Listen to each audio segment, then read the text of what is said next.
Let's see. What's good, everybody? It's Coach Josh Smalls in the building. Me and AJ Word artists. It's 10 times now.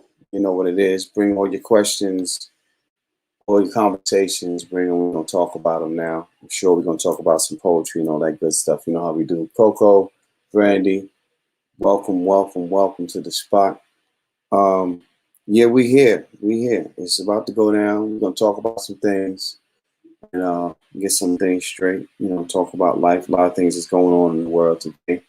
Please bring all your questions. All your questions. No questions are off limits here. We're gonna get political stuff, and let's talk about some things. Let's send some of these kites out now. Get some people up in here. I'm waiting on AJ now. He'll be here in a second. Just trying to get some things, you know, where they need to be. Trying to put some things in order. But life is beautiful, man. It's a good vibes going on today. We are here to bring you the best of what we have. And like I said, we're here to talk about all the things that people aren't talking about. Let's have those conversations and share those conversations. If you know somebody here that you know somebody that might want to come on and have a conversation with us, talk about some things, please, by any means, add them in, send me the information, tell them to come on, and I will definitely do what I can to bring them up on the screen and have a conversation with them. You're here for it. And yeah, that's what's going on right now. If anybody is on now, wants to talk about the trial, let's talk about that. I didn't watch the last few days. It's kind of overwhelming for me, and so I can't get caught up. I can't get wrapped up too much in the trial, but I'm interested in some things to see what's happening with it. And so if somebody's here want to share what they've seen, what they saw, what they talked about, what they learned at the trial today, talking about the murderer, the ex-police officer murderer. We're going to talk about what's going on with him. Welcome to bring him on here. There we go. Jay, what's good, bro? Hey, what's up, man? What's up, man? Traffic's so bad on both sides of the freeway, man. This is unusual, but hey, it's Vegas. Yeah, because I don't know.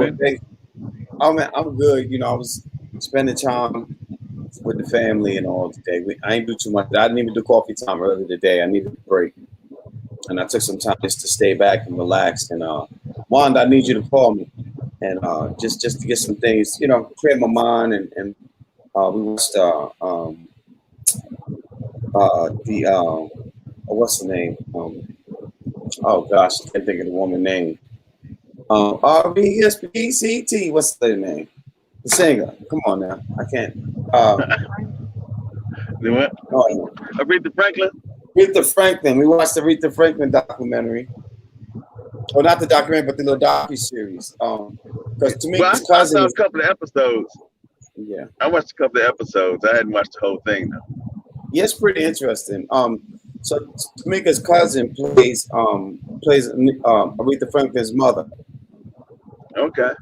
And she was actually Faith in the Biggie Smalls joint too. She played Faith in that movie too. And so we watched that, and then was watching the Billie Holiday. I like the Billie Holiday movie because of the realness in it. And shows how Billie Holiday was good. I watched that too. But you know what we need to do on 10 times now? We need to start, because you know we got a suggestion that we I guess review them on 10 times now. Okay. Them, the series that's on Amazon Prime. Okay. I hadn't watched it yet. Yeah, I know. I'm saying we're gonna watch it. We're gonna review it because a lot of people have all these opinions, and I think that our take on it will be completely different from what you read anywhere else. Yeah. Let me ask you: did you see American Son on Netflix? No, I didn't. Man, let me see which one is that? That's with your girl who played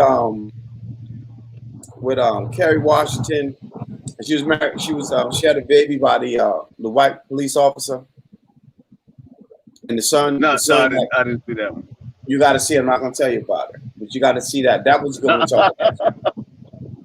I'm not going to spoil that one for you. I'm not going to spoil that for you. But that'll be a good idea. That'd be a good idea. So them, is that a series or what? Yeah, it's a series. It's like Us and similar to Us by Peele. And what was the other show he did? I don't know. So I'm not a big Get Out. Get Out. Yeah, I didn't even watch Get Out. Get Out didn't entertain me enough. I didn't see a reason to want to watch that. Hey, Betty. Mrs. Betty in the building. What's up? Yep. No, but them, I'm saying it's kind of interesting because it's different. Okay. Yeah. Get Out never did it for me. I never had an interest in wanting to see that movie at all. No. These people driving like their car's a weapon up in here, man. Hey, man. This is America, ain't it? I know it, man. No, America. So, did you know they both sides rest their case in the Chauvin case? Well, that's what I heard. I heard the defense rested after seven. They brought up 7 witnesses. Yeah. But most of the defense witnesses that said anything substantial, the prosecution tore what they said completely apart. Tore them apart. That prosecution tore them apart. You know what I do? I'm gonna tell you one thing. Let me tell you a few things. Number one is, if I was a crook, that's the defense attorney you need, because that nigga right there, he get on my damn nerves. The defense attorney. Yeah, he was saying some things that I would show like, who else would say something like that? It didn't make. He said, I don't have to make sense. I just got to bring up something that make you think I'm making sense. Exactly. It goes to show that this system ain't based on shit. No, we don't need actual facts. How does it look? You know what I'm saying? How does it look? That's all they need to know. How does this look to you? Yeah, it's not based on truth. The truth is in the video. That's it. Now I heard something about they were trying to bring up whether or not he died from carbon monoxide poisoning. And I'm saying to myself, if the truck was running, if the Jeep was running and he had his face in it, that is a very good possibility. Yeah, but then wouldn't that still be murder because you held his head there for him to get the exhaust? It's still murder. And the judge threw it out, which that judge ain't worth the goddamn anyway. I can see that already. But ain't too many of them are anyway. Ain't too many of them are anyway. And I think now what's being revealed is how this system, how corrupt the system actually is. Yeah. Because a lot of times you didn't see the full trial, and you saw the OJ trial, made everybody mad on both sides, but you didn't see all the different cases, and whatever case came up, it wasn't interesting enough. But now all the cases are being from opening argument to closing argument. You see the whole thing. And now you see how corrupt it is and how it doesn't matter if the person is, it matters who you have defending. Yeah. So Miss Betty said she don't have here with her at the moment, but black steel is a phenomenal gift of artistry. She said she don't have what? Black. She don't have here with her at the moment. Here. Oh yeah. But I'll be honest. The first trial that I really watched on TV was the Ray Caruth trial. Remember the Carolina, Ray Caruth, the Carolina Panther player? Yeah. Carolina football player that supposedly murdered his wife and all that stuff. And I worked at the communication store where he used to come and get his cell phone and page and all that stuff. And also the YMCA that he used to volunteer with. Man, there was so much stuff. It was so much stuff in there that it didn't make no sense, man. It didn't make no sense. Right? I mean, well, a lot of times it's like they're throwing whatever in to distract you from the case. to That's make you it. say, well, is that reasonable doubt? Because the That's Supreme it. Court last year, the Supreme Court passed. They changed the law to say that every case you have to be unanimous jury in order to be convicted. But Mm-hmm. in doing so, there was a couple of states, like in Louisiana. Louisiana passed a law specifically so they didn't have to have a unanimous jury to convict somebody. Yeah. So Kavanaugh was the Yeah. only Supreme Court justice that said he don't want this change retroactive. But if it is retroactive, that means everybody that was, I guess, sent to prison in Louisiana that didn't have a unanimous jury supposed to have a retrial. Yeah. So what does that say for people who are already convicted and it wasn't the case? Yeah, it's saying that because Louisiana and a lot of other states, they would make sure that you had, they would disallow jurors mainly because you're black, but they would find some other way to say it. So you never had a jury of your peers. Mm-hmm. You had a jury they decided to use. Yeah. Yeah. I don't. Your peers, more like rotten peers. That peers that you put in the damn trash can when it's done, becoming this trial shit. No, man, but it's amazing what we can see now that we didn't know before. So I don't see how we can actually go on anything that we thought was truth or facts before without, checking our sources to see if, okay, was that real? Was that really the truth? Was that the way it's supposed to be? Because right now we see so many things that are either tradition or false that it makes no sense that we can continue to call it truth. Okay, so because black people really watch CNN owe the black community some money. CNN should be paying money to Trayvon Martin's family because Trayvon Martin, when Trayvon Martin went on trial for that bastard killing him, I'm gonna say what it is. When Trayvon Martin went on trial for being murdered by that Zimmerman character, black people love CNN since we were stuck on CNN from that point on. So CNN owe the black community some money, should be paying some royalties to Trayvon Martin's family.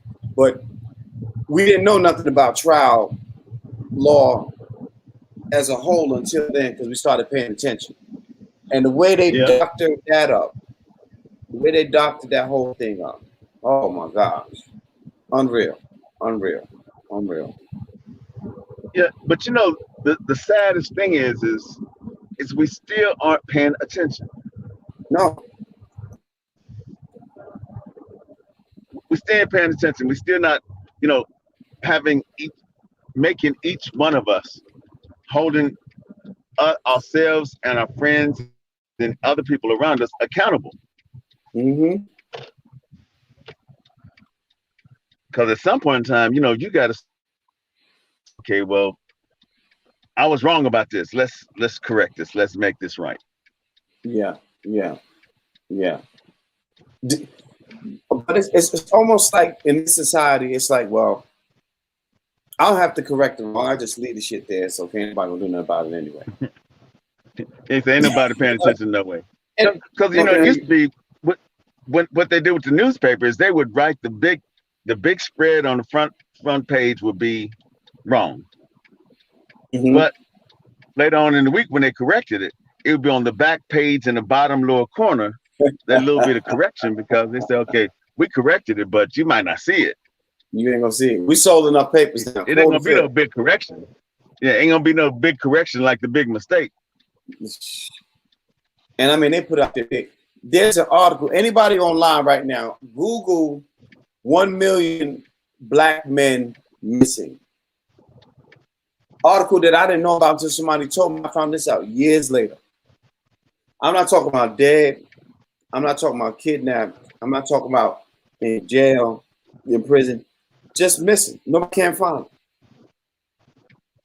I'm not knocking or saying neglect what's happening with women and the sex trafficking. I'm not saying that. But what I'm saying is we heard about sex trafficking. We didn't hear about 1 million black men missing. Missing. Yeah. Man, oh man. And then they come No, out with these movies. but Oh yeah, one thing that's not being addressed is before, they had a lot of people were trying to understand how like some of the people that they found that were murdered or dead, when their parents got the body, all the organs were already removed. Organs were already removed. Yeah. Yeah. So it's almost like we say, okay, so is this the organ, because in movies, we see movies and like it says, art resembles life and life resembles art. So is this real life and we just making art out of it? Because I'm confused. I'm confused. Me too, because it seemed like the truth to me. Yeah. Invasion of the Body Snatcher. but let's look at it, man. This country ain't never lived on truth. Truth ain't never had any kind of existence in this country. The truth is, this country was racists that ran it, racists that set it up, and racists that continue to run. That's the truth. Yeah. But they won't say that. They won't say that. But you check their names. No, if you check their last names, you see where they come from. You know what they're about. Yeah. A lot of their last names are stolen last names because that part of the world you wasn't supposed to be in there. You didn't originate in that part of the world where you got your last name attached to. But that's a whole nother story for another day. But the one thing we can be sure of is that the story that they tell us will never be the story that is presented. Right. It's almost like this. Okay, let's huddle up. Let me tell you what's going on. Yeah. And then when the story comes out in the news, you say, "What? It's not what they told us." So listen. Ellison Reed said Dick Gregory talked about the black men that came up missing after the LA riots. Over 2,000 black men supposedly were missing. Absolutely. I listen to Dick Gregory often. I love listening to Dick Gregory. Oh yeah, Dick Gregory, man, and he was so real that he said, "Well, I'm gonna tell you, ain't nothing you can do to me that you ain't already did." You already did. I had to listen. I met Dick Gregory at a convention here. He came to Comedy Zone a few times, and I knew the guys who brought him in, and they came and got me and said, "Look here, man, Dick Gregory's here. What you want to do?" I said, "What the hell you mean want to do? Point me in the right direction." And so they brought me and went backstage, and after he got off the stage and went backstage and sat with him, I sat with him for about an hour, almost 2 hours, close to 2 hours. And I'm telling you, Dick Gregory's so serious, man. He drops some knowledge on you, man. You want to smack your own self. You want to smack your own self. And twice I sat with him.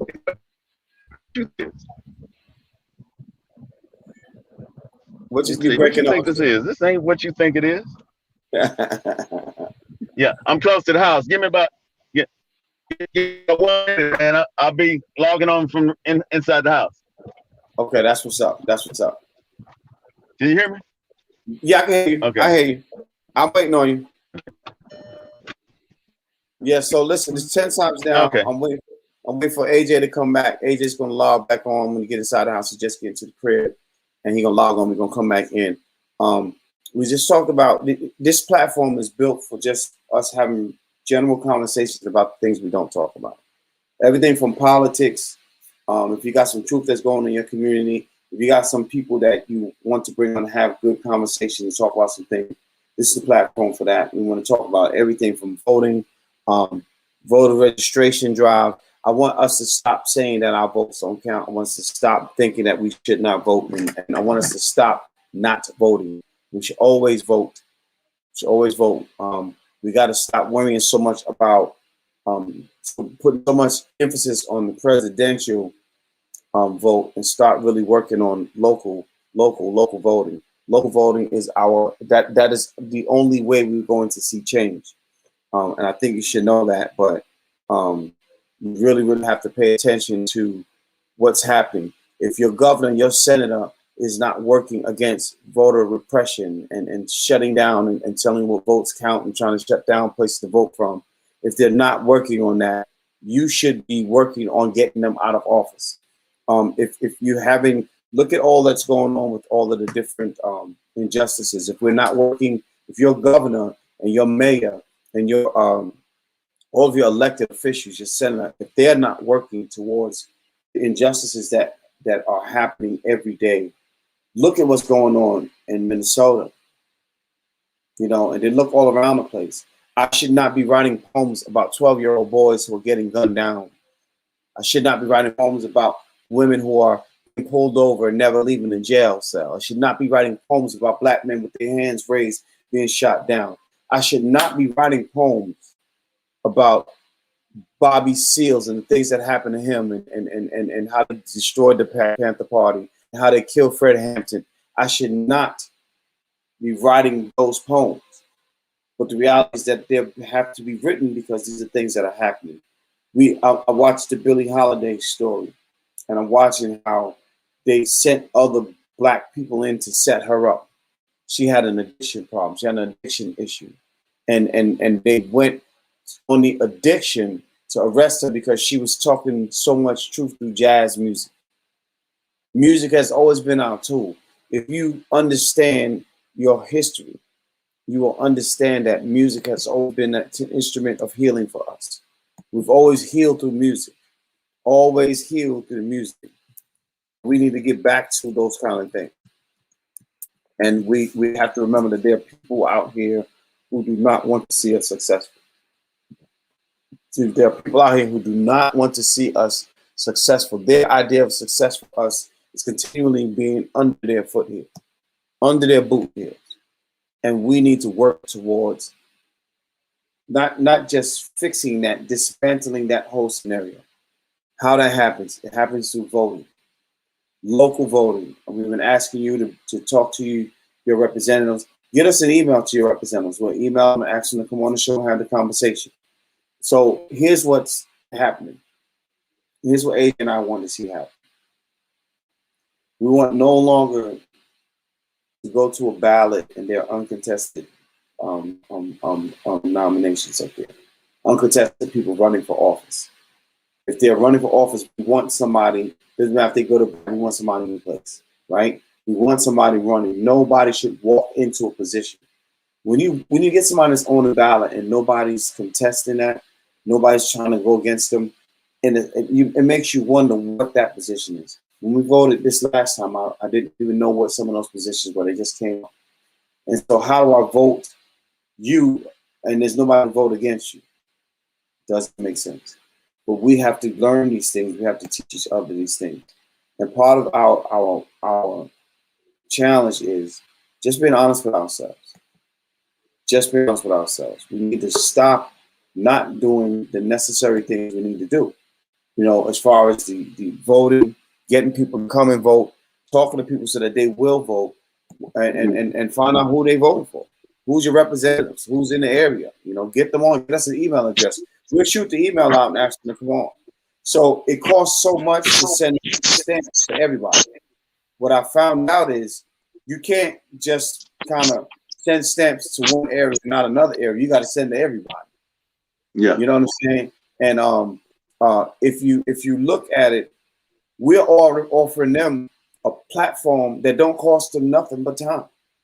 They can come on. We can ask the hard questions. They can say the things that they're not being asked, and then they got a link that they can post on their website and talk to everybody they want. They say, "Just go to my website." And not just that, they have the freedom to talk about whatever they want to talk about. Yeah. You talk about their opponent, talk about whatever is not being done and what they plan on doing. You know, talk about your agenda and the problem with whatever's going on now. Yeah, and we need to stop with this black agenda stuff. I'm so sick of hearing we need a black agenda. We need a human agenda, because you keep saying black and you don't even define what black is. Okay, you have people who are minorities in this country that don't consider themselves black. So we're gonna make laws that don't count for them. That's the dumbest shit I've ever heard. Well, look at it this way. The reason we don't have a legitimate argument for reparations is because we don't know what to call ourselves. That's it. We've been called everything, and we still call ourselves, all the names. The only one we left out now is colored. We don't call ourselves colored no more. That's the only one we don't use. That's the only one we don't use, colored. You know, it's funny you say that, right? So we watched Billie Holiday, and then this racist thing is asking her all these questions, and she keeps saying honey, oh honey, and I'm saying, why don't she just say nigga? Because that's what she means, right? She didn't mean honey as a term of endearment. You know what I'm saying? And that's my thing. Like, you can't fool me today. You can't fool me today. You can't fool me with this shit today. And I go for y'all colored folks too, because some of y'all act like colored folks. I think that's the most disrespectful. I'd rather you call me a nigga than call me a colored. You know what I'm saying? A colored. I think my problem was that I remember seeing the pictures of the signs over the water fountain and the bathroom, and that still bothers me, man. In my inside somewhere. Yeah. Like whites only, colored only, and they wouldn't clean the bathroom. They wouldn't do nothing. They did it on purpose. Yeah. And then, would you dare drink from the faucet that said colored only? In that fountain? And would you drink from that fountain? They have done a number on us. And what our biggest problem is? We keep saying, oh, we do it to ourselves. That don't justify the shit, man. I hate when we learned it where? We learned it well. Yeah. They taught us very well. They said, believe this and here go the Bible. That's what they did. Believe this and here go the Bible. But it's, again, going back to what I always say, it took the poets to get you to even read the Bible. Because it wasn't written in poetry, you wouldn't have read it no way. Now, but check it out.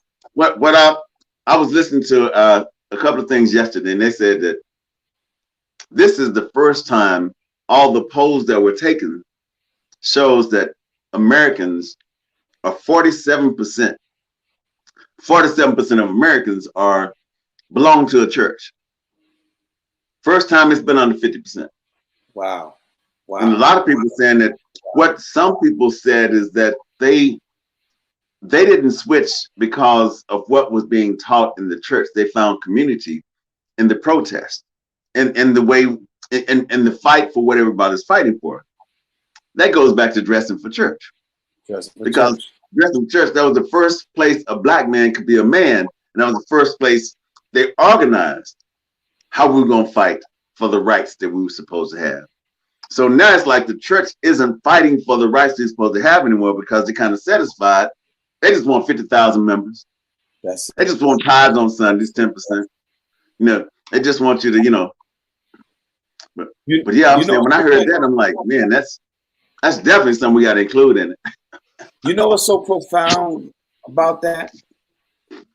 The church, even the white church in slavery times, served as a safe haven for black people. Mm-hmm. There was a time where whatever your problem was, you could take it to the church. I don't know if God was answering prayers that day, but the church was opening the door on that day. You understand what I'm saying? There was a time where the church, I don't care if it was 6 members in it. The 6 members was devoted, and if you needed help, they was coming in there to help.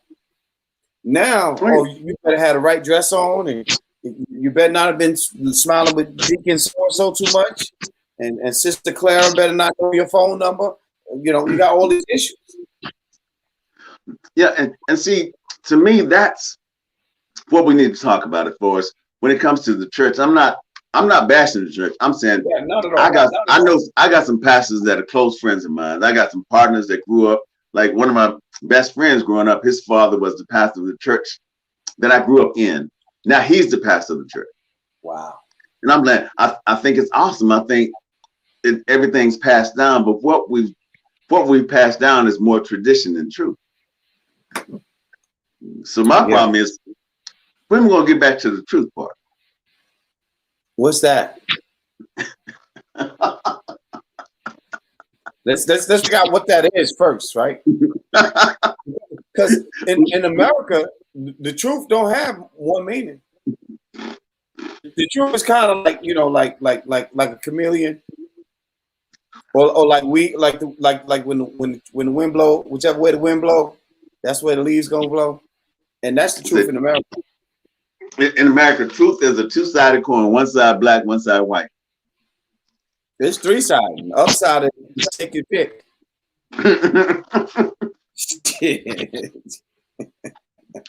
Sometimes you just gotta take your pick. Where you at today?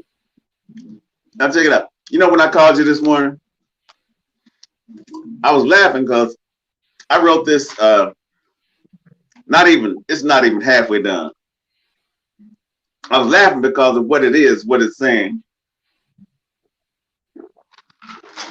Let me get my glasses so I can read this to you. It's, okay. I'm not even logged in my Instagram, but it's cool. And I say, ain't no title. It says, I've been here before, is what my feet say. My back can't remember how it felt to be unscarred. I've been here before, is what my breath tells me. Can't recall how I left so abruptly. Who took it? Why is Weeze back again? How comes free ain't come yet? Where it at? It promised it was gonna be here, at least by now. We don't know how many generations visit this body. Most are unaware of what DNA stands for, how many it represents. Deoxyribonucleic acid. These are genetic instructions all those who have passed before us used to come back. I've said some things before I know I wouldn't have said if my mouth had not been taken over. Maybe I acted some way towards you that seemed odd. That wasn't me. I'm sure of it now. That was some of them done come back using me to say what they want to say. But that's all it is. But I just like that. I like that. I've been here before is what my feet say.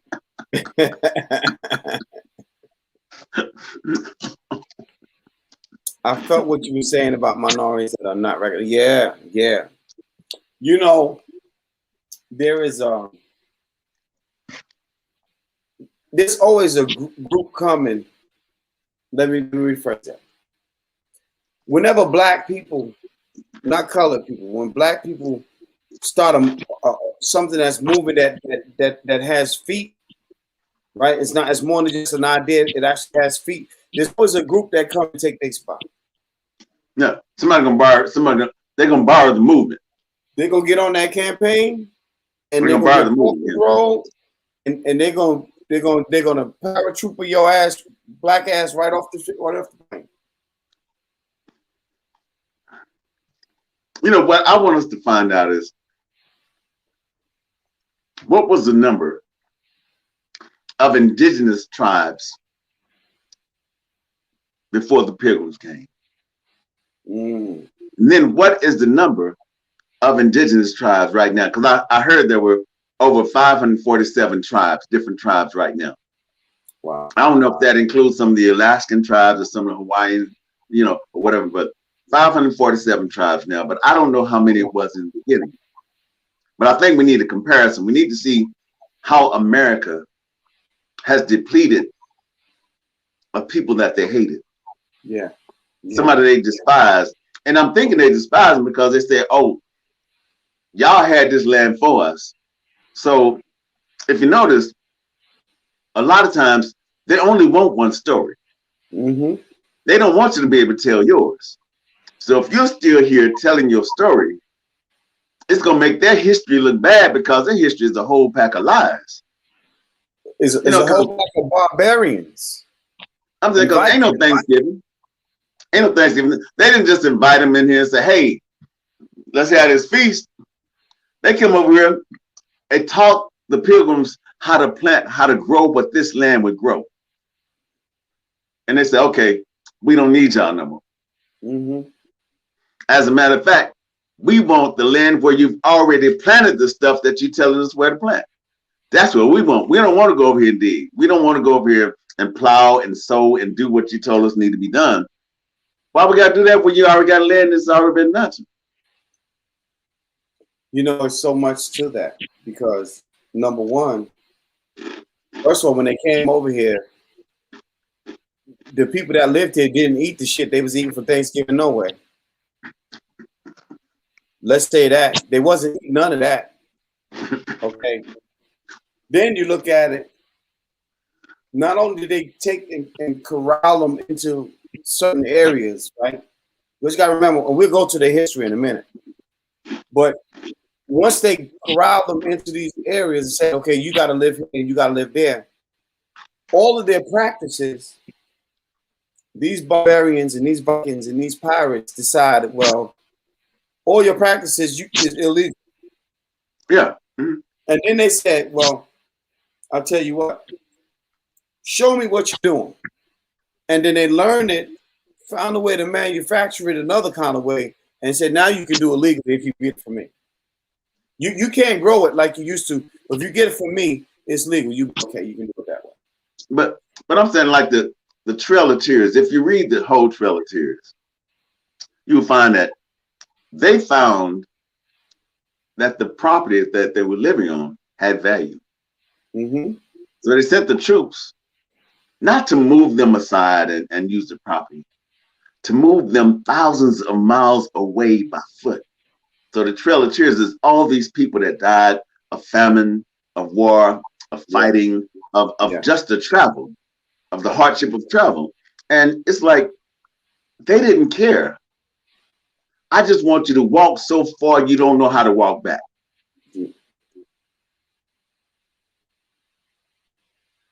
Unreal. And then, but here's the thing, AJ. We got to go back to who these people were. You know, they so want to praise the Crusaders and all these. These were barbarians. These men were savages who went and took over some land, learned all they could learn from those people, didn't kill the men off, raped the women, took over, started practicing, taking shit back to where they came from, caves and all kinds of shit. Now, what if we tell the truth? What if we tell the truth, Doc? They didn't come over on a good ship Lollipop. They didn't come over on a good ship Lollipop. The ship they came on wasn't retrofitted, couldn't make the journey back. Because they was on a one-way. They was on a one-way ship because the people didn't want them where they came from. So they want the best. They want the best crop. They damn sure wasn't. They want the best crop of people that were sent here. And then later on, some other people say, "It's what?" Then other people start coming and say, "We can go over there and we can take over. We can teach them something. We can create this constitution. We can write a preamble. You know, we can do some things and be in charge." Well, it took them some time to get there too. Remember, that took them a long time to get there because half of them couldn't read and write anyway. It took them a long time before they got there. In fact, I don't think when they came here, I think it was an accident. I don't think they might have been trying to go to Russia for all the hell we know, just to know where the hell they was going because they couldn't read and write anyway. They were very illiterate people. Well, when you discovered it, Christopher Columbus had a black guy that was navigating the ship. But the black guy was trying to get to the islands, trying to go to the Bahamas. Mm-hmm. Christopher Columbus, they say in 1492, he discovered America. And he ain't never been on American shore. So we just like. No, go ahead. I'll check it out. Let me tell you. I'm working on this poem, right? I'm working on this poem. So I was trying to find lyrics to these songs, right? the real lyrics to the songs, not the what is it? Is this America? Oh, this Star Spangled Banner. Now the other one was America. Here it is. Okay, Now, America, oh, beautiful for spacious skies, for amber waves of grain, because what I want to say in the poem is there's some lines in these songs that we grew up singing in school. We have no idea what they mean. Come on. But when I went back and read the original poem was written in 1893. Mm-hmm. They changed it in 1904, and the version we kind of sing is from 1911. But in 1893, the last verse says, "Oh, great for patriot dream that sees beyond the years, thine alabaster cities gleam, undimmed by human tears. America, America, God shed his grace on thee, till nobler men keep once again thy whiter jubilee." What that mean? I don't know.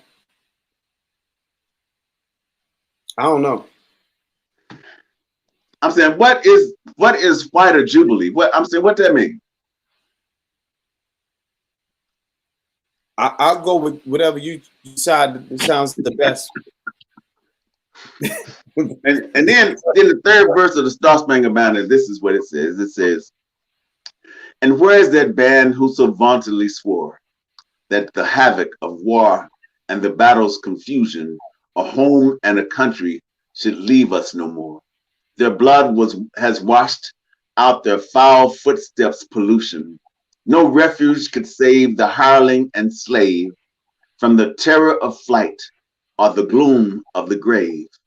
And the Star-Spangled Banner in triumph doth wave, O land of the free and home of the brave." I understand the land of the free and home of the brave, but see, this verse tells us that we are not a part of this land of the free they're singing about. Right. And they don't have us listed as being home and brave either. Hell, they ain't got us listed at all. I mean, technically speaking, not past the slave. Man, AJ, I'm trying to see in my person, the person that I am, right? And don't get me wrong, granted, I grew up, my family have a background of being, they was about it, they're gonna be in the streets and protesting and all this thing. I'm trying to see how you gonna tell me, call me a boy at my age, and then tell me you gotta go get your fried chicken from back around the back of the kitchen. You can't walk in this house right here. You can't come walk your feet in these doors. You gotta go around the back of the house. How do you say land of the free, home of the brave, but you got grown men that have to tuck their tail between their legs to go get something to feed their damn kids? Okay, what is a hireling? Let me ask my phone since I'm not on Instagram. See, and see, the thing is because every time I write, I'm trying to make sure that what I write is the truth, and I'm looking up everything, and making sure I find the right lyrics and what version it's from, and I'm gonna tell you there's other versions around there too. And then you gotta figure out which year you're looking at. They changed the names by the year. Words mean different shit. Derogatory. A person employed to undertake menial work.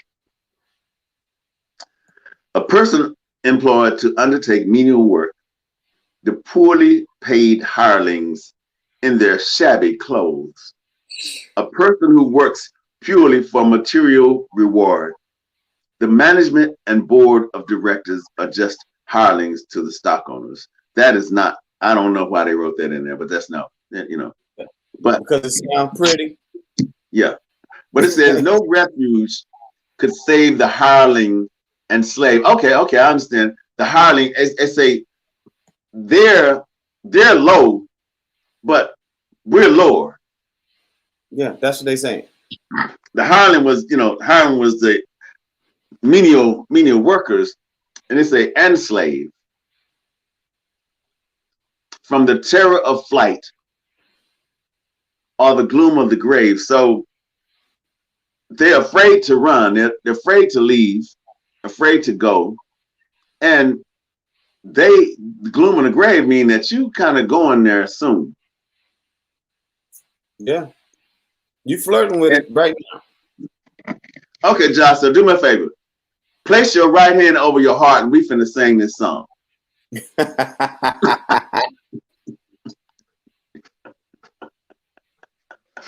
Now, place your right hand over your heart. We finna sing this song. We gonna sing this song today. Hey, they said we gonna sing this song. This Yeah, we're gonna sing this song. And we're gonna start with the third verse they keep leaving out. I'm Horse. I'm just gonna type the motherfucker.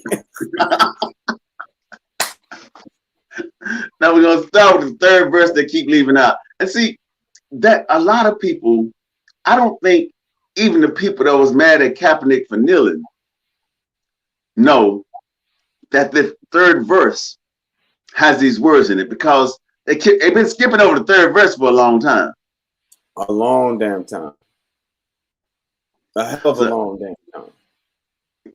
What up, man? No, I'm saying it, and it's a shame. It's a shame that we, when we bring it up, they mad because we found it.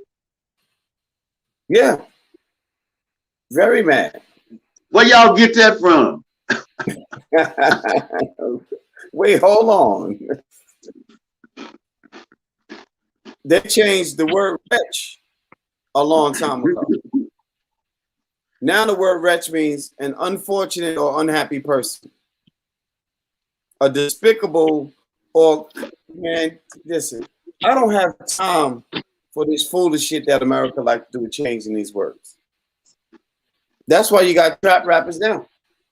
Because you can change the word to mean any damn thing now. The word nigga is damn near next to God in their mind. You can change it to now.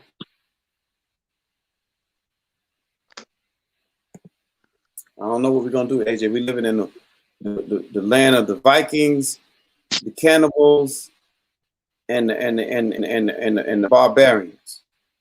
Let me tell you something. I enjoy watching the Game of Thrones, but I know them the same song bitches that came over here and took over some shit. No, what I'm gonna tell you, I like the game. I like what's I can't even remember my name. I like when she found the little little dragon. Khaleesi. Yeah, when she found the little dragon. But see, she married the prince of whatever this tribe was, you know. Yeah. And she didn't know nothing at first. But once they killed him, she's like, I'm over this shit. And she raised sand the whole time. She was so fair. She was like, bend the knee or die. That's it. No. Bend the knee or die. And you didn't bend the knee. You was fricasseed in 2 seconds. Now she said, okay, how many people you have in your army? Oh, okay. Okay, so I'm adding that number of people to my army. Because she just took over whatever army, whatever place she went, she just added, because she had this huge army, and I'm like, wow. And dragons. That's the whole shit. She didn't even have to bring the army out. But she bought the army, dude. You got these dragons following it. Let me tell you something. If I'm gonna come with some goddamn dragons, you have anything you goddamn want. What you gonna do to a dragon? That's my movie, y'all. That's my movie. I like that. I watched that whole series, man. I still watch it every time I come in. No, but check this out. What I didn't know is additional Civil War period lyrics. Right. Okay. 18 years after Key's death. So Francis Scott Key is the person that wrote the Star Spangled Banner. Prejudiced white man, you know.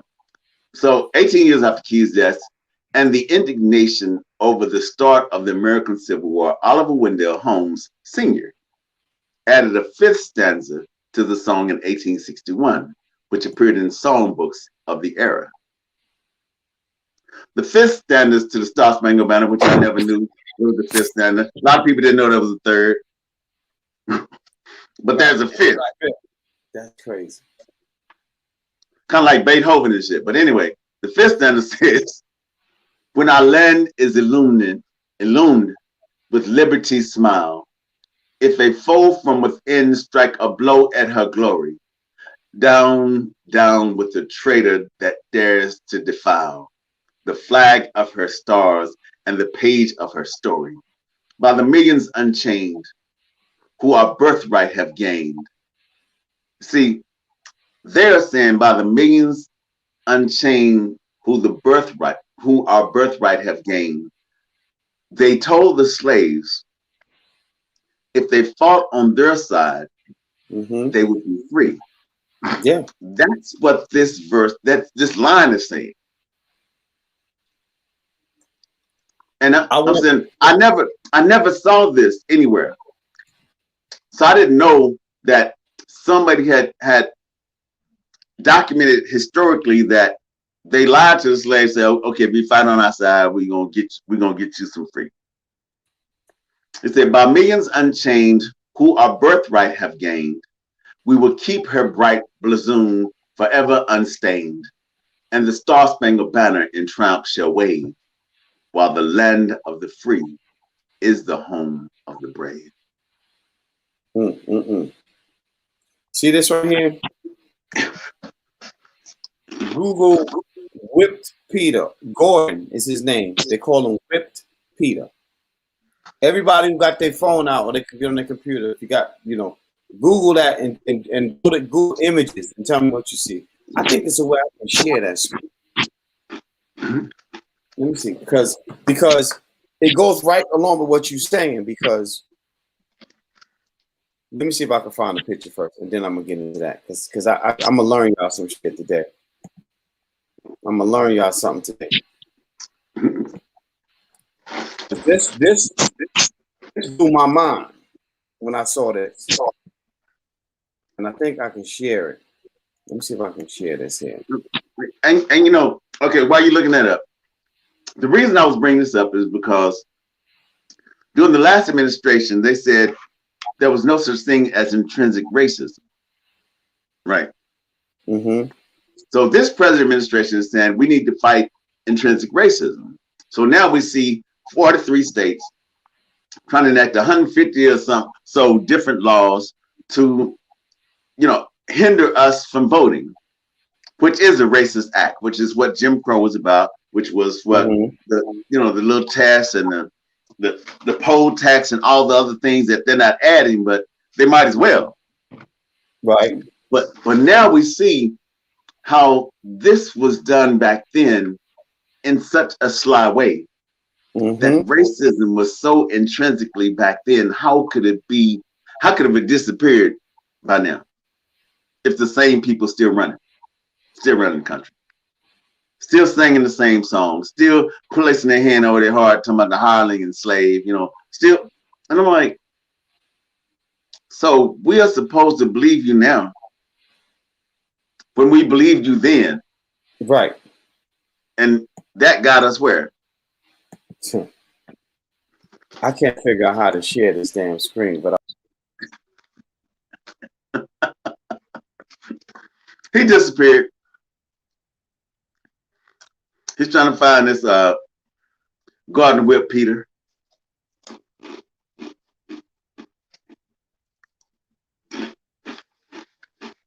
Let me see.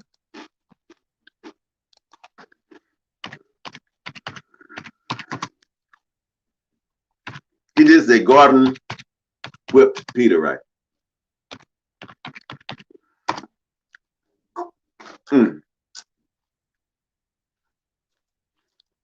Okay, Gordon was a soldier. If you've ever seen the picture that they use with a man sitting there and his back looked like railroad tracks, that's Gordon. Gordon, or Whipped Peter, was an enslaved African American who escaped from Louisiana plantation in March 1863, gaining freedom when he reached the Union camp near Baton Rouge. He became known as the subject of photographs documenting extensive keloid scarring of his back from whippings received in slavery. So Gordon Whipped Peter is Gordon, a soldier who escaped from the plantation, but his back was so, and I don't know. I don't know if y'all understand how heartless you have to be to strike a man or woman, a boy or baby, strike them enough times to where you pull flesh from their backs, flesh from their bones. How heartless do you have to be to say, okay, the third lash might have ripped flesh apart, but you say I'm giving you 20 lashes. Like there's a number you have to reach. Like this is what number is going to bring about corrections.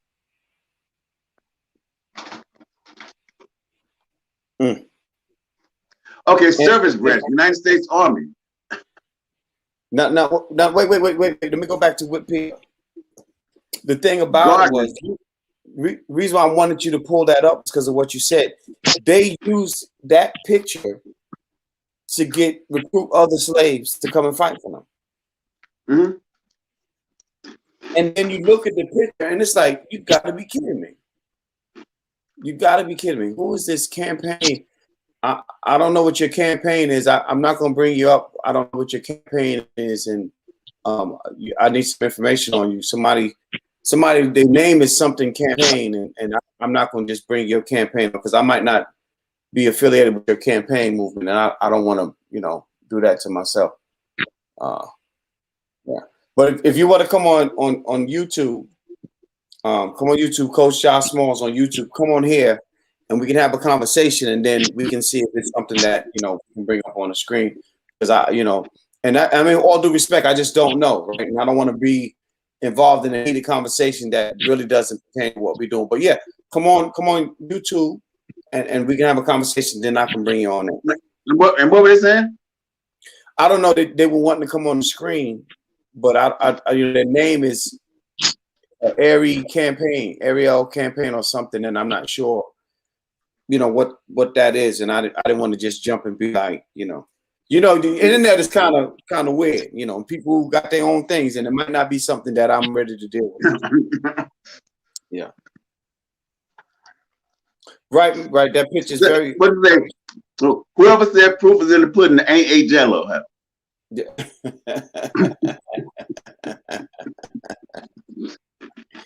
Not at all. Not at all. They had no Jello.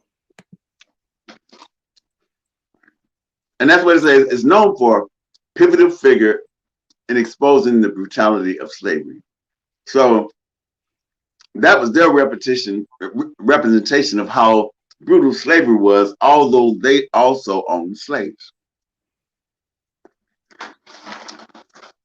And I'm saying, if you couldn't afford a slave, you could rent a slave. You can borrow a slave. They bartered slaves.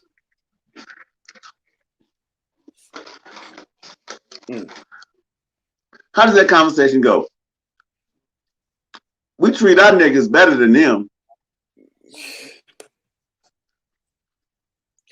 And then, AJ, the sick mindset of Americans was, well, I know I don't have nothing, and I'm trash, and I know that the slave owners treat me this way, but my skin color is lighter than his, so I'm better than him. So I want you to keep slavery, even though slavery hurts me more. But it's also like they say,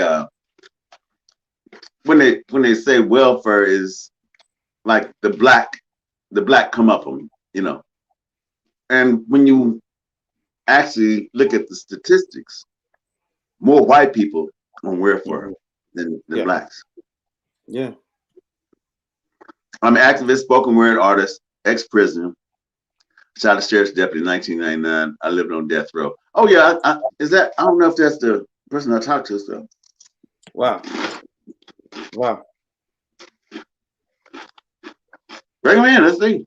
Yeah. So I can send you a link on IG if you got an Instagram or something like that. Okay. Matter of fact, I know what your Instagram is now because I see it. So hold on, I'll bring you on there. I'm gonna send you a link on Instagram, and we'll bring you on in here. Hold on a second. Let me get this together. Let me get this together right here. You can do this real quick, like. Don't ever buy none of these. What? Don't ever buy none of these. Look. Don't buy. Don't. It's so hard. It's so hard, and you know, potato chips shouldn't be like chewing rocks.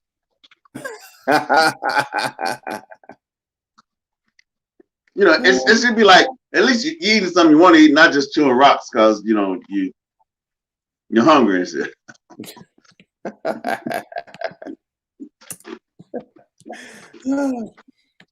I sent you the link, so just follow the link and come on in, and I'll bring you on, and we can talk about some stuff.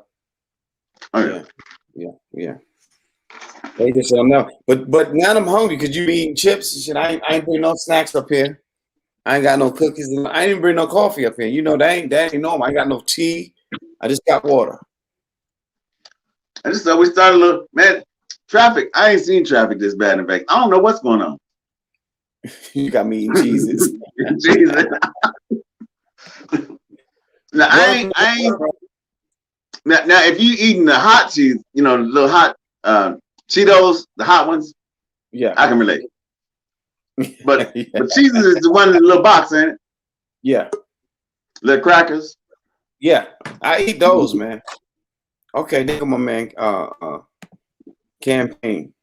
What's up, bro? What's up, fam? How you doing? God bless. How you doing?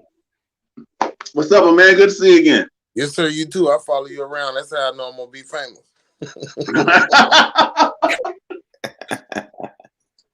Much respect. Much respect. He said he know he's gonna be famous following you around, AJ. Well, AJ, I better stay. I better try to get in on the screen with you all the time, niggas. I need to be famous. No, I don't want to be famous. I don't want to be famous. Well, it comes, Say again. it comes with the territory. Really, see, the speakers and the writers. This is what I was trying to squeeze in. The speakers and the writers in every culture, number one and number two.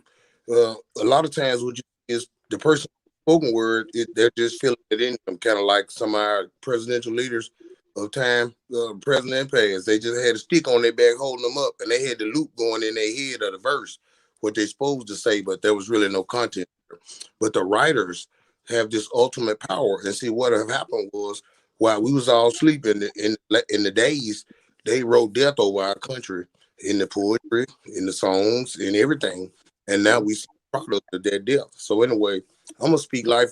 I've already all my old stuff. I'm trashing it. If it don't serve, it's not building the bridge, not spawning love, it's worthless. You know, we got to get our people back, and we got to resurrect ourselves on this planet, or we'll all be extinct. Yeah. I agree, but I think our first step is to show, I guess, show the truth in what they lied about. Mm-hmm. Because you know, a lot of people don't know what intrinsic racism is. See, because recently they was talking about how the housing market worked. You know, the show them is really talking about the housing market. You know, it starts off talking about how they would bring a black family in this community because they could raise the interest rate on the house because they wanted to live in this community. You know, this is a STEM community, but you're gonna pay 3 times more than the people around you paying for this house just because of interest rate. But once you moved in, whoever owned this land, this block of houses, knew that all these white people was gonna move out, and they can charge all the black people this raised interest rate. Just like in 2007, that's what happened to the housing market. Is they did this 1, 2, 3 buy down where you come out, your interest rate is 3% the first year, 6% the second year, and whatever they wanted to be the third year. Then you couldn't afford the house. So when they took the house back, they got 2 years of your money where you don't have any equity, no nothing. And now you're back to square one where you paid this great down payment, had this house that you thought was yours. So that's what racism is, how they showed you the carrot. And the carrot wasn't on a string, it was on a chain. Showed you the carrot on a chain, so even if you held it, you still couldn't pull it to you. You couldn't taste it.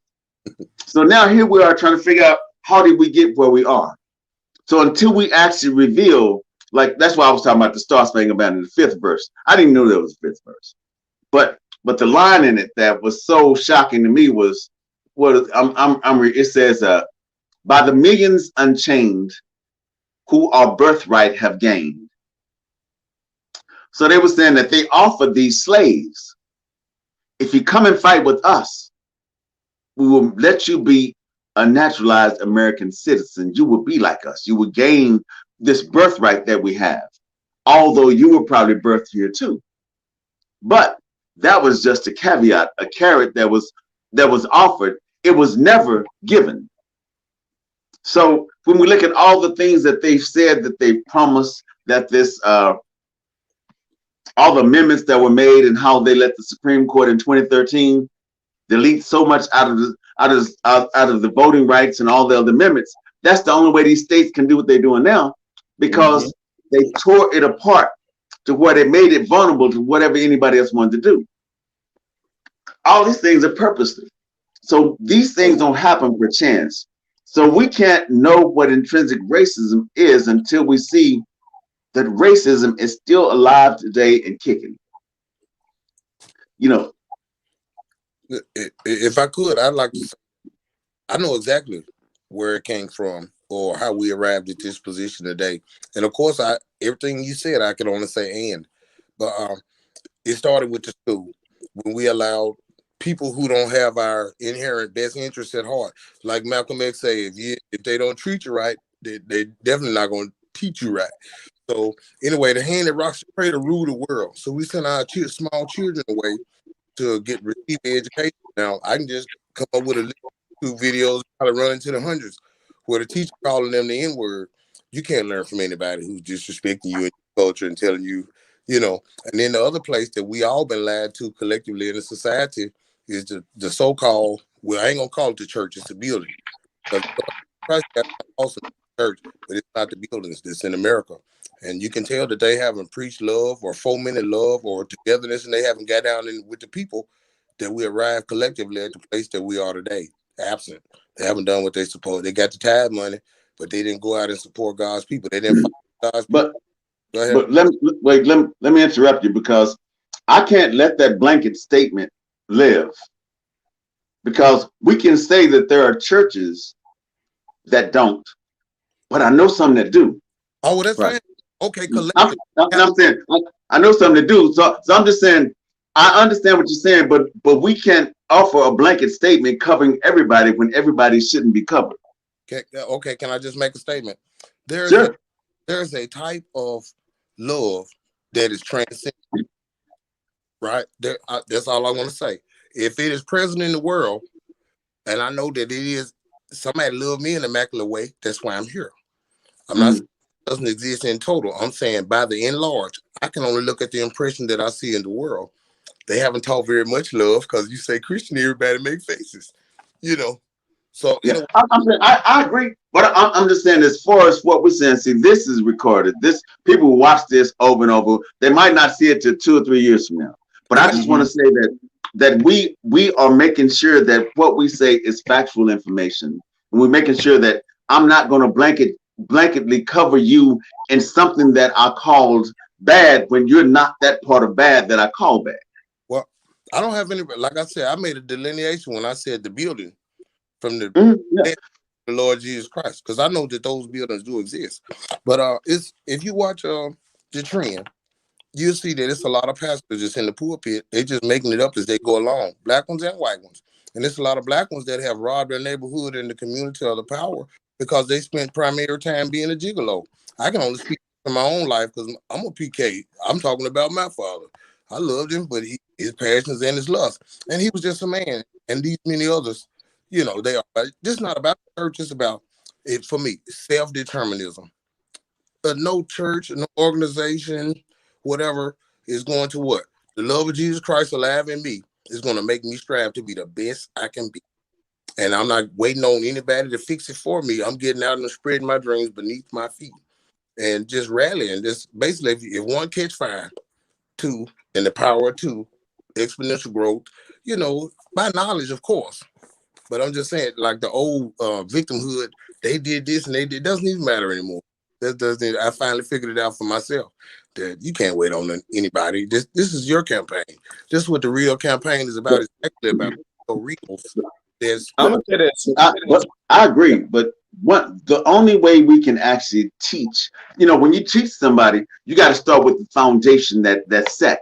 If our foundation is cracked, we have to go back and begin to fix the foundation. So what we're saying is these are foundational things that we're searching for to fix this foundation so we can build this nation above on this truth that we're trying to sell, that we're talking about. Yes, so I understand what you're saying, but I'm saying, what were you getting ready to say, Joe? And also, we got to remember this too. So we don't have what Christ said today. That's number one. We don't have it. If you go back, just use a common sense. When Christ was alive in the physical, right? I'm not going to get into because I don't want to throw people who's thinking I'm bashing religion, but when he physically was here and you could see him with your naked eye, how many people actually heard his voice in the crowd?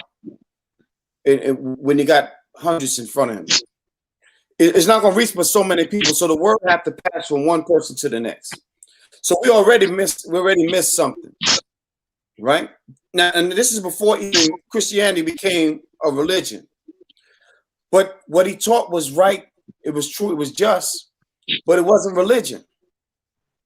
And when they made it religion, it polluted what he gave us. And that's with all religions. And so that's why I tell people, I don't want you to be a religious person to me.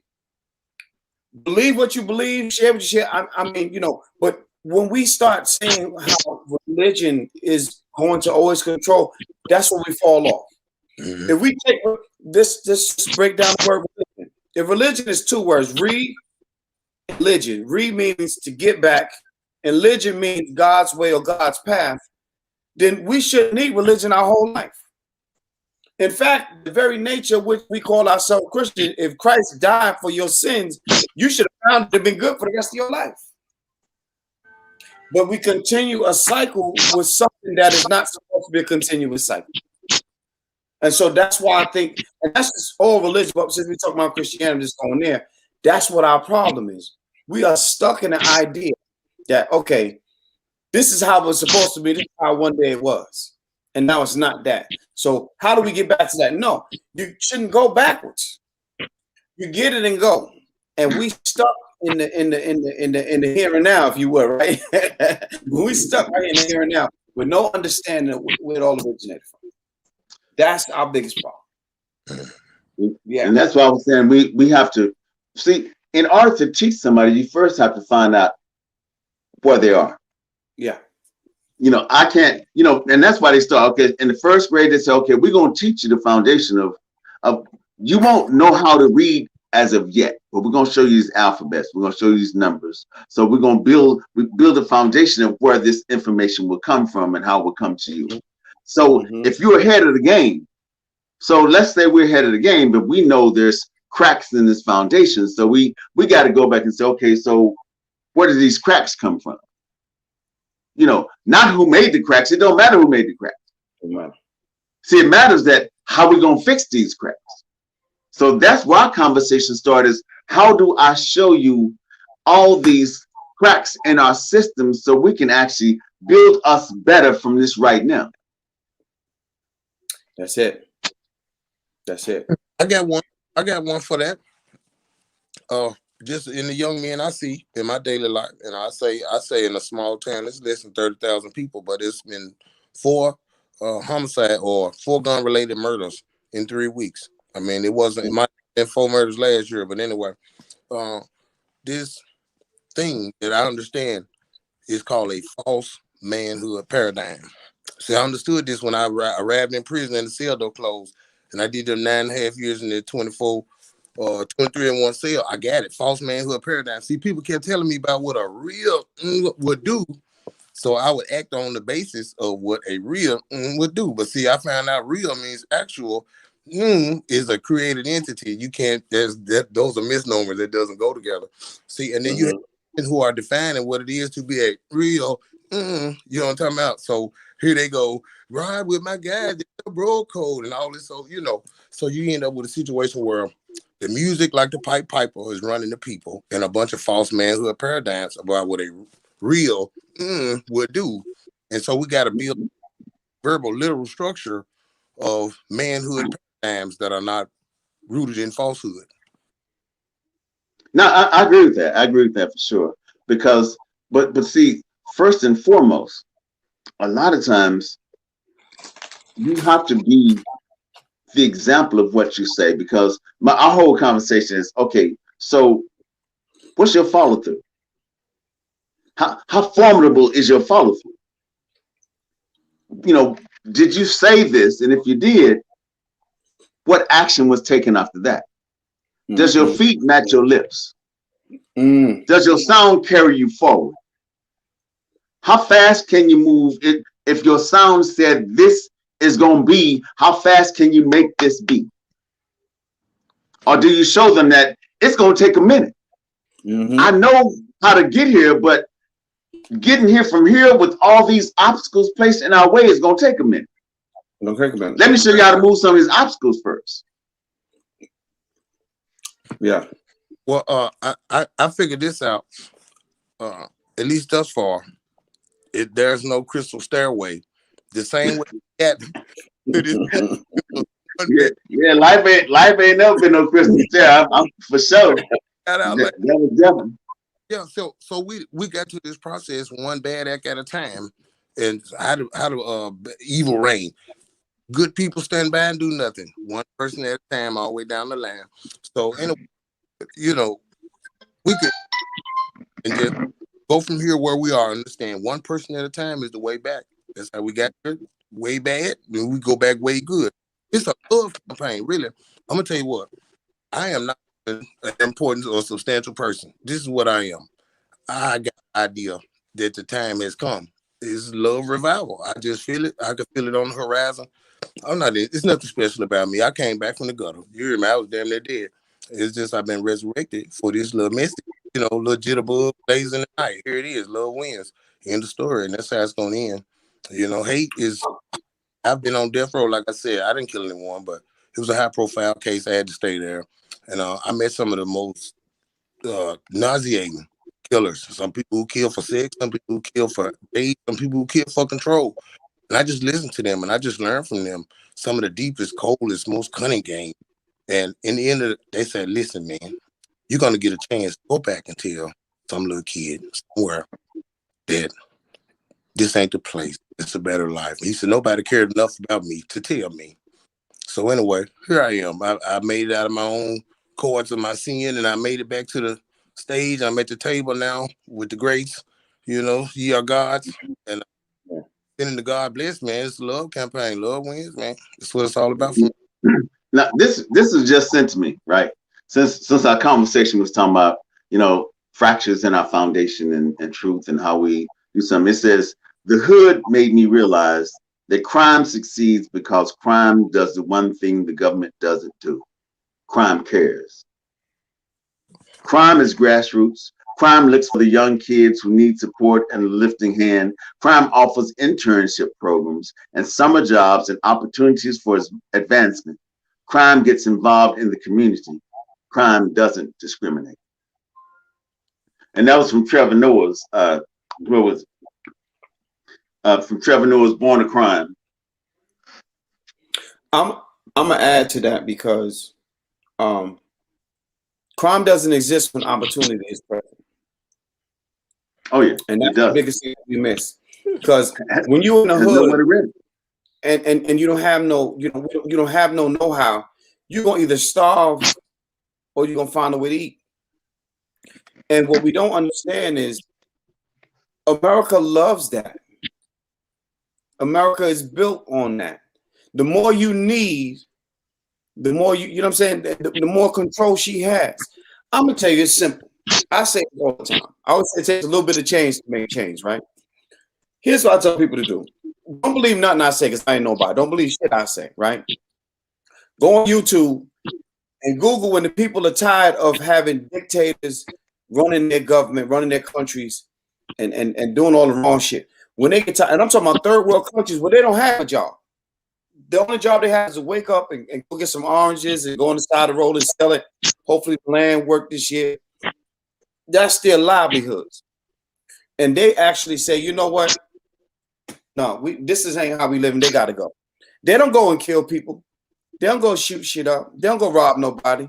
They go to the streets and protest, and then the dictators and those that are in charge that's doing wrong gotta go. We have to get to the point where we are sick and tired of being sick and tired. We ain't got there yet.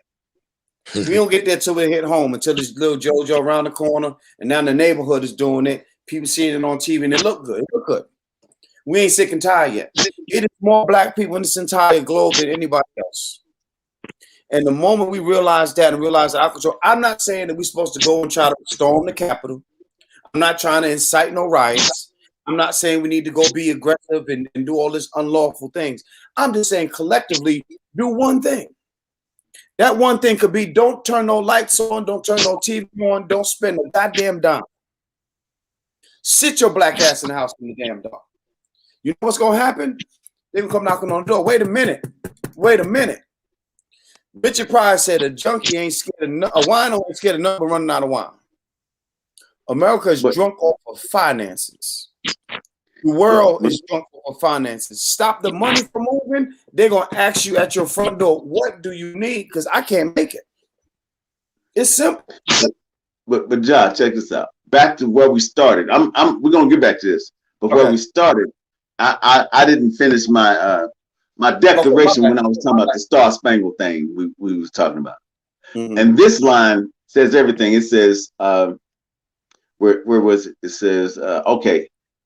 When the U.S. national anthem was first recognized by law in 1931, there was no prescription as to behavior during its playing. On June the 22nd, 1942, the law was revised, indicating that those in uniform should salute during its playing, while others should simply stand at attention, men removing their hats. The same code was required that women should place their hands over their hearts when the flag is displayed during the playing of the national anthem.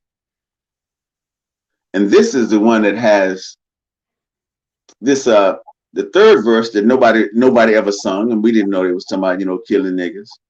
Mm-hmm. And also the fifth verse that was added in by Oliver Wendell Holmes in 1861 that says that was this promise that we will unchain these slaves, and if you come and fight with us, we will give you some free, which they didn't.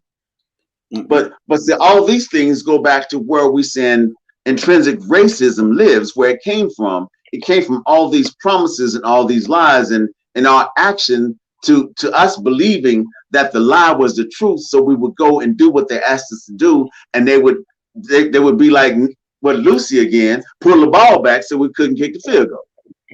So here we are. We on our backs all the time because we keep kicking that ball and they keep pulling it away like we don't know no better. Yeah. Yeah. Hey, I got something good for the table, and see, everything I have is out of my own life. I don't have any guidance for anyone. It's just the revelations I got out of my own experience. But when I'm looking at the things that are making me come out of myself, is the secondary drives or the psychological drives. There's love, money, security, fame, acceptance, a sense of belonging. See, acceptance, a sense of belonging, money, fame. See, that's all the things people striving and seeking after. Nobody can pull you away when they invite you to something that you don't want or it doesn't matter to you. If you don't care about fame, they can't put that fish hook in your nose. They can't dangle that carrot on the chain. Cause I got my beans at the house. My I'm on the land. You go ahead. I'm sorry. Go ahead. You do big. So it's the primary drive. We got to have that, but that other stuff we don't have to have. And like the word says, the love and the lust of money is the root of all evil. They sold us down the collective river. Basically, I wasn't there when they made the deal. I could just look at the impression that they left in the world. It's a void wasteland. They poison in the water. They poison in land. Every economic opportunity is swapped up in ism and crime.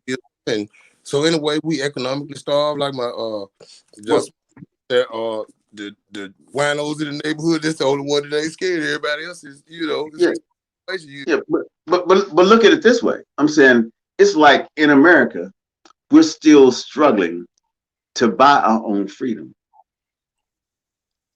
because that's what they had to do to the families. They had to buy their freedom, and like you see some of the people that had free came back because the rest of their family was slaves. They would rather be a slave than be without their family. But see, my hero has always been Harriet.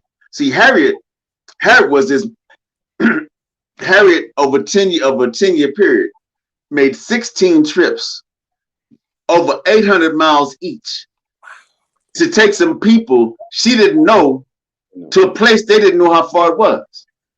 She carried a shotgun because most of those people say, okay, like the kids in your car when you're going to see grandma or going to, they say, Daddy, are we there yet? You know, how much further? And I can imagine after a couple of days hiding in the brush and wading in the water and going down these trails and in the bottom of these basements, people saying, oh, how much further, Harriet? Because Master don't beat me that much. You know, slavery that I'd rather go back to Master because you ain't told me how far free is from here. So here we are in 2021, after the insurrection on January the 6th, 2021, still trying to buy our own freedom because they were chasing a black man around the Capitol with the Confederate flag flying, thinking that it's okay that this Confederate flag is representation of what they say the old time was, like Old Dixie, but they don't see the trouble that we see in that flag until they start asking Mike Pence and all these other people to join them at the gallows. They say, hey, I think the Confederate flag might be a problem. But it wasn't a problem. Wasn't a problem. We were saying it was a problem. but now it's there calling their names. You know, because the Confederate flag used to come out and the cross burning used to come out and say, hey, let Joseph come out. We went and voted, so we told him if he voted, we're going to kill him. So they pull him out there, hang him, and kill him. But now they're asking for other people, asking for people that skin like theirs. They said, man, this Confederate flag thing might be a problem. We might do something about that. But 400 years later, it's gonna take you 400 years to see my side. Yes, sir. Yes, sir. Well, how about this? Palenque, Colombia, the first free colony, 1704. How about this? Haiti, was that 1802? Okay. We in America, it's 2020. We never received, the Native Americans got their reparations. The Japanese intern, the Korean interns got their reparations. The United States made the largest payment toward the German Holocaust survivors. Every one has, the British paid the Kenyans, 50,000 Kenyans, the Mau Mau, for the Mau Mau massacre or something like that. Everybody has a precedent. Listen, they haven't got their hands on us. It is not even when black people, Africans come here, they don't have the same struggle that we have. They're treated to a better. But do you know why? The ownership. No, I just want to hammer this. It's just about control. They just would not want to ever let go. And they won't ever let go. And the more people are going to get hurt and more children are going to have to continue to die for somebody to figure it out that you got to go to your own country. The pain is telling you something. Man, go back home where you're really from. There, it may not be roses and garden, but they won't be killing your babies. And you won't have to wonder about your grandchild. Too late. But see, check this out. What if we looked at it this way? This is home. We just haven't made it home yet. No, sir. This is not my home. No. Let me clarify. This is actually home. We hadn't made it home because you can go back. See, you can't even find the dirt that's comfortable for your feet to call home. See, I say this is home because there's been so many generations of us here, but we haven't participated in what makes this home. See, what makes this home, just like John tell you, when they was talking about they wanted to get rid of niggas and Jews. What the Jews did is say, let's come together. We're gonna see how to become a part of this system. How do we get people in these elected positions and fight for us? See, what we've done, we've always wanted somebody else to go fight for us. We would let somebody else say that, okay, you don't have the qualifications to run for this office. You know, we got all these positions unopposed. So until we actually treat this as home to make to make our stand. You know how people make a stand, they say the last stand in the movies, and you be sitting there and they circle the wagons and you say, oh, the fight is on now. That's where we are right now. We're on the last stand. So when we're going to circle these wagons and we're going to do what we need to do, and 100% of us vote, 100% of us participate in this country to make this home. Well, see, I just want to make a disclaimer, because I'm going to talk about something. To the officer, or if it ever comes an issue, I did shoot the officer. I'm not glorifying that situation or that evening. All respect to that man. That man gave me an opportunity for life. He told me not to let it happen in vain. So that's why I'm talking about it. It's nothing I'm proud of. I want to say 22 years ago, I was already in that man about defending and protecting man and my territory, my family, and my community. Right? So this is my man 20 years ago. People just now catching up today where they want to fight. See, the fight is out of me. I've learned my lesson. You can't hate. I've raised inside of the belly of the beast. See, we wrapped all around my head. First, hold up. First, I think the definition of the fight that we're describing is two completely different fights. It is.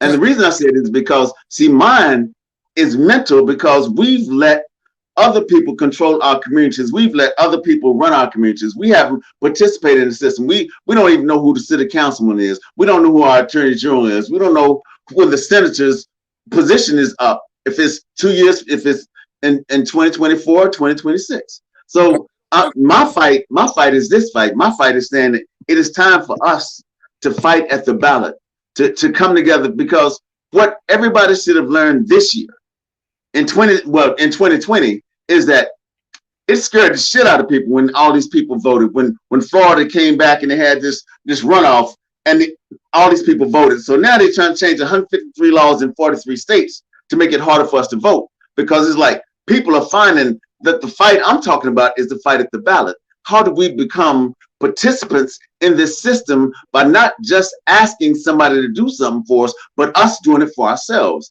That's what me circling wagons, that's what my fight is saying, that this is the fight I'm talking about. Here's the thing, AJ. Here's what we missed. Problem is, we think we gotta like each other to do the right thing. I gotta like you in order for me to believe that you're telling me the truth. I gotta like you in order for us to go vote.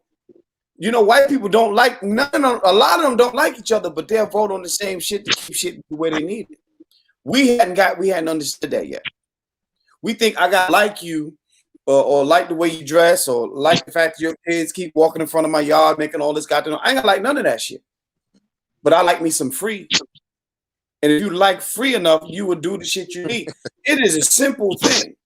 Like I said, whether it's voting, whether it's staying in the house and not doing nothing, not spending a dime. White people ain't got enough money to keep white people happy. They don't spend enough money. Never had. And so all we got to do is those two things. Vote together. I don't give a damn who we voting for. Vote that one mug in there, get his ass in there, and make him do the shit. Because guess what? If he don't do it, he know he getting his ass right out of it, because we can put somebody in this place. That's the simple shit. And then stay your rabbit ass in the house. Tell them kids to go read a goddamn book. We ain't watching ain't no PlayStation, ain't no TV. We ain't watching Game of Thrones. The kid, we ain't playing no music. Ain't gonna be nothing. It's gonna be reading, and we're gonna stay quiet. Why? Because I'm trying to make it so your ass can do whatever you want to do for the rest of your life. When you sit your ass down, we ain't turning on a goddamn light in here. Don't call her. Turn the cell phone off so the shit don't even ring. Don't call 911. Don't call nobody. Nothing moves. If we can't do that shit for 12 hours, we deserve every goddamn thing we get right now. If we can't do that shit for 12 hours, I don't care what you got. You ain't got shit. You ain't got nothing compared to what you can have if you do the right damn thing. That's all we got to do. Listen, I'm not talking about shut a state down. I'm not saying shut a country down. If black people in America do nothing, don't spend a dime, don't let no money move, the entire world shifts. The Vatican will be over here tomorrow. They be what y'all need? God damn it, the Pope be at your door, because they can't move unless we move. All we got to do is stop moving. If you got a job, listen, if you hungry, if you go die in 12 hours because you ain't ate, you're already dead. Now let your grandchildren live. You're already dead. Half of us only live and check to check as it is. Sit your ass down and don't spend nothing. They will be knocking on the door. Right then and there. That's it. We fixed our problem. They're going to write what you want after that. They're going to give your ass what you want after that because they can't make it. Hey, I want to input. Hey, listen, and I really appreciate everything y'all had to say. And I want to say I very much respect your positions. I would always say to what both of you have just said. I just want to add, just in my own life, the revelations I understood. If the situation and the condition haven't changed in 400 years, it's very unlikely that anything's going to change. And one of the things about their behavior that is so baffling is that they blend well with the good among them. See, the best of them, man, I've slept in their beds. I've slept, the couch and in the house and do favors and whatever. I love all people. But basically the leaders, you can't trust them. They speak in such a way, you know what I mean? It just, you can't. That's why I love poetry. See, when somebody's doing poetry, I can tell what they're selling as opposed to when they're just speaking because they got their company, they get the lines right. But basically, self-determinism, it doesn't matter what office, votes, ballots, nothing, any programs they got, they're worthless. But, attack superheroes, they done to our culture. They destroyed all our superheroes. They used the full weight of the judicial system of the government or the assassin's bullet. They've taken every last one of them. They've demonstrated through smallpox blankets and other means and mechanism of control of who knows about the virus, where its real origins. But we don't have a good working history with them. We've never had a good working history with them, even though we love them as a people. We hate their sin. And you have to free yourself like a bird from the snare and go back to your homeland. See, the people going to keep feeling the pain because the pain is pointing a direction. You need to move in accordance with it. It's trying to tell you to get out of here. Like I like how you said economic punishment. Quit turning the world into a shopping mall and giving them all your money. Cut them off. Don't give one dime. But hold on. You keep saying go back home. And see, that's first. But first and foremost, to me, love is the most optimistic emotion you could ever have. You can't love anything if you have a pessimistic view of the outcome. It's impossible to love and be a pessimist at the same time.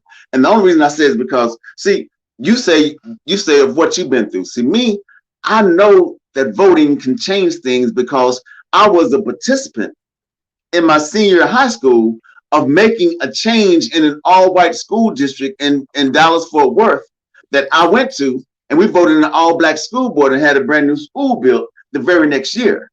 So I'm saying I've seen voting change. I've seen what it feels like to get out there and see that I'm a part of a movement. I'm a part of something. So that I know this can be home because I got friends that's been to Africa a bunch of times, the place that they swabbed their cheeks and the blood told them they came from, and they weren't actually welcomed. So I understand that you say it's better over there. No, but see here, you killed too many of my people, hung too many of my family, hung too many people of this Houston lineage for me to not claim this land where my blood is as home. You're not making me leave. I'm going to make you go because I'm going to sit down and say, okay, how do I make this home home? And see, home is where, when you get a home, you're looking for a house, you find a house, you say, oh, it's a nice house, but it's empty. Homes are usually empty when you get them, right? And you say, okay, what room is this? Oh, I think this would be a nice office. But see, if you move into a house and move nothing in it, you can't call it home. Here we are 400 years later, still living on a piece of dirt, and we have nothing in it because we've not put any blood where they've poured our blood into. So until we actually say, okay, so what do I need to do to make this room a kitchen, to make this room a dining room, make this room an office? I got to put in some work because I got to pay for it. I got to pay for it to look like I want it to look, for me to be home.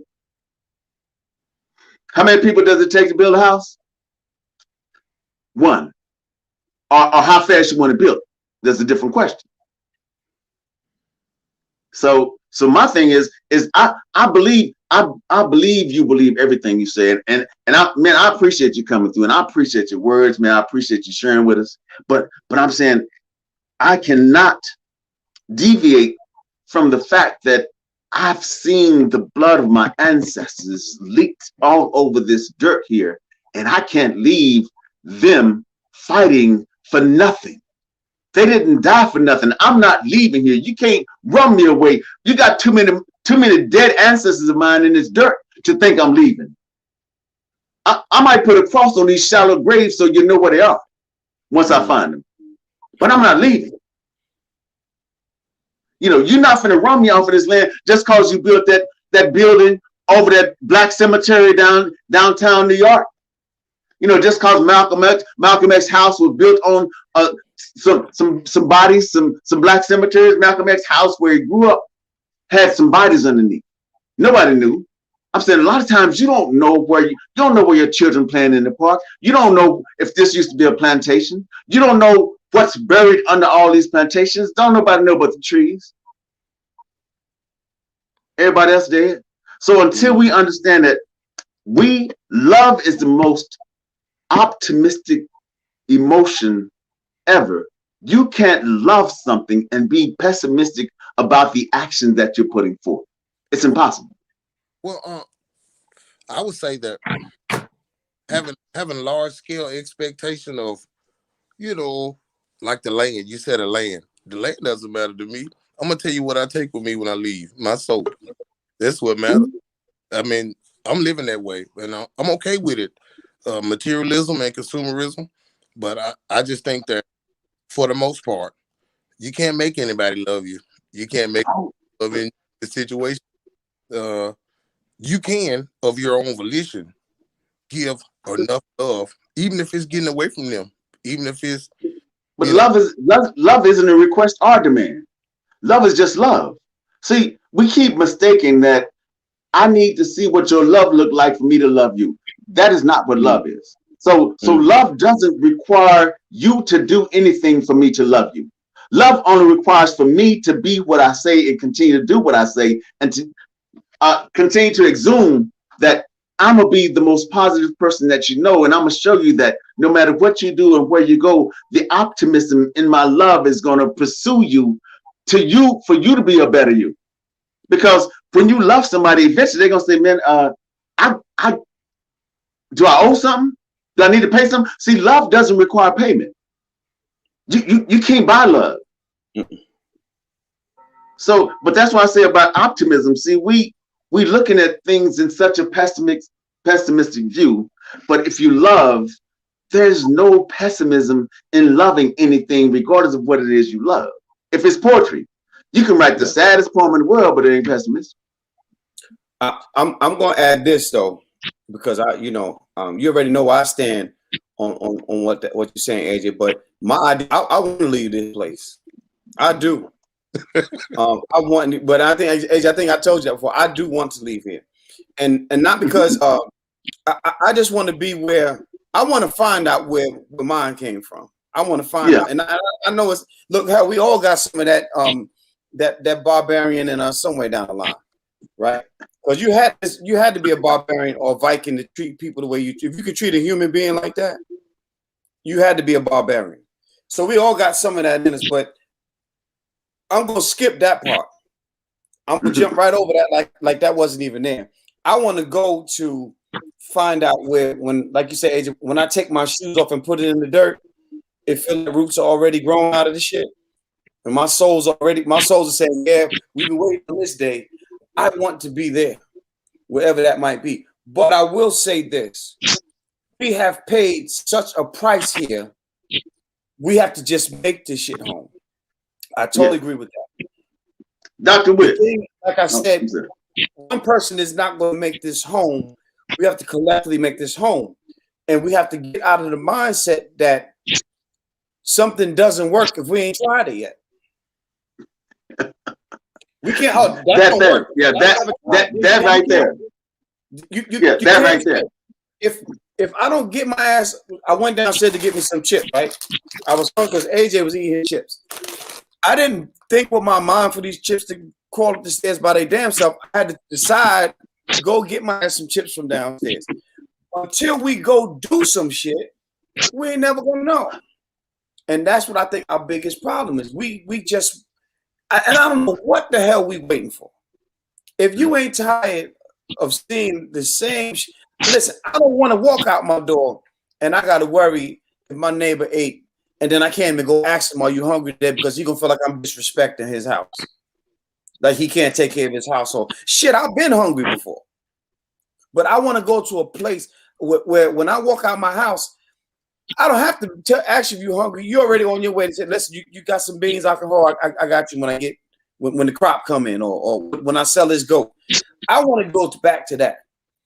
I'm gonna say this too. We need to remember that we're fighting and arguing over fucking paper that ain't got no goddamn value. We scared to stop using shit that don't have no value. If you think about when they took money away, if you go to the store right now, they tell you gotta have exact change. We ain't got no change. No, you need to have exact change. We ain't got ain't no change in that. What the hell does that mean? You got dollar bills but no change.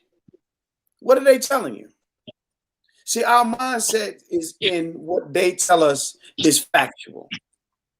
And it's not. Because they're only telling you the shit they need you to see.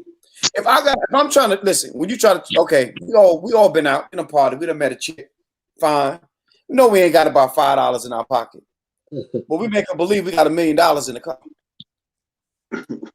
We make her believe we got $1 million in the car. Am I lying? Shit. Look, I know I ain't got no goddamn job. This is the only money. This is the last check I had. I lost my job last week. But I'm gonna when I meet this honey, I'm gonna make her believe I got my shit going on. That's America. That's established. The problem is there's loopholes in the shit that we just hadn't grasped. We got our own. We write our own ticket. The moment we say, you know what, I don't like you, but that shit don't matter until 10 years from now. We can talk about it. Let's just go on this course so we can clean this shit up so our ancestors can stop looking at us like assholes, because that's what we look like. Our ancestors are sitting there looking like, are you serious? I done died how many decades ago, and you still trying to do the same dumb shit that we was fighting against? We hadn't figured it out yet. We got everything here. I might can hurt you with this finger if I know martial arts. I ain't got to know shit to knock you out if I use all of them together. That's my point. I ain't even got to know how to fight. I can fight like a woman to knock your ass out like this. If I ball that fist up. But we got to stop this shit. We either pointing or we're trying to do it solo. Is here we go. That's our problem. This is what we need to do. That's it. That answers everything. I ain't telling you to come to my church. I ain't telling you to come to my mosque. I ain't telling you to pray to my God. I ain't telling you to let me sage your house. I ain't telling you to drink tea. I ain't telling you to put your liquor down. I ain't telling you to stop smoking your weed or whatever else you want to do. All I'm saying is let's do this one thing. Let's go to the polls first. That's first. Since you don't want to get hungry for a night, let's do it the long while. We can play the long and let's play poker. We're gonna go to the polls and we're gonna vote Bill Smo in because he ain't that motherfucker. We're gonna vote him in because we already know what he got with him. So we're gonna get him in there and we're gonna tell him, here's your option. You can be a one term or you can be a several term. You could be in there the rest of your days if you do right by me. And he walking there on the easy. I'm talking about walking the easy, smooth. Boom.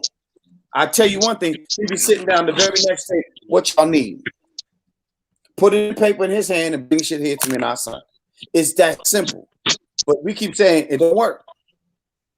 We keep saying we ain't tried this shit yet. But we ain't did it. We've only the most we voted was this past year, where we as a people, as a minority, they haven't even said the percentage, but when President Barack Obama was elected in office, the Black Americans that were registered to vote, only 61% of the registered voters voted, and they were happy. This year, after all this stuff happened, approximately maybe 71% of Black Americans actually voted. So you can't play a sport where you put 71% of your effort into a championship game and think you're gonna win. Ain't gonna happen. Hey, I do understand. Oh, I'm sorry, brother. Go ahead. I'm sorry. Excuse me.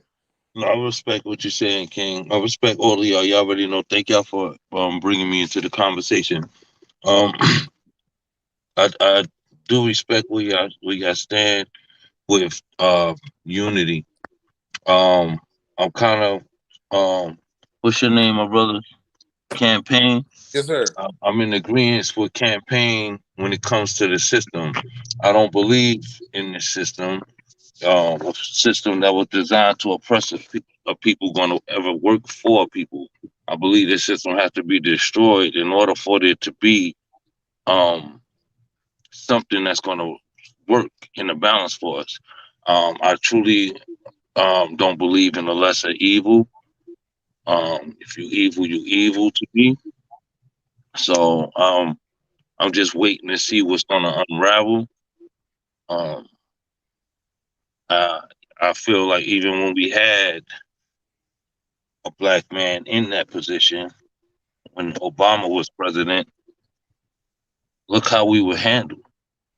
We had the most gunned down by police officers in a long time.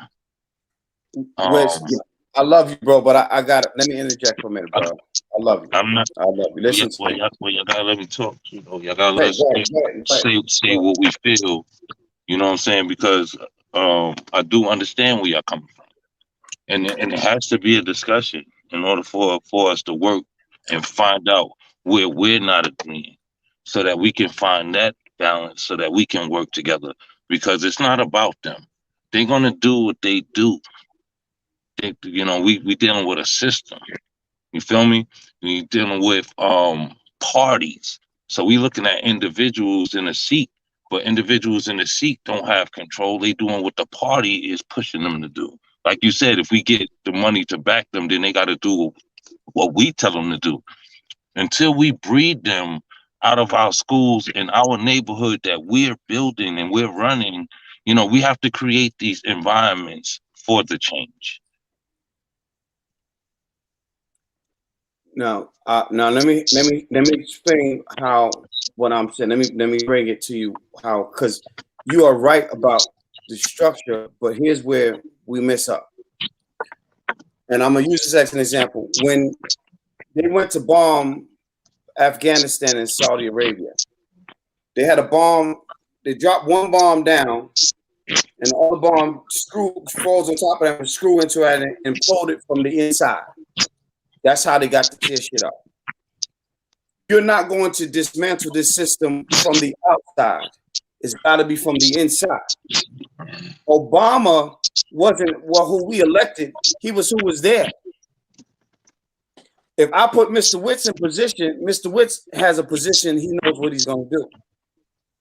People who have been on the ballot have been voted in office with a GED. We don't understand how to fucking run for office. It's not about taking the system. You're not moving that system.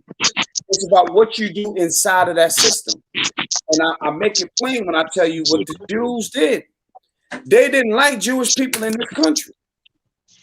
They didn't like Jewish people in the government. They didn't like Jewish people having gangs, because they had gangs too. Don't get it messed up. But what they did, bro, is exactly what I'm saying we got to do. Don't worry about tearing the system up. Put the positions where they need to be. If we collectively, if I put AJ in office, I put Mr. Witts in office, I put campaign in office, that's the show. You don't need money.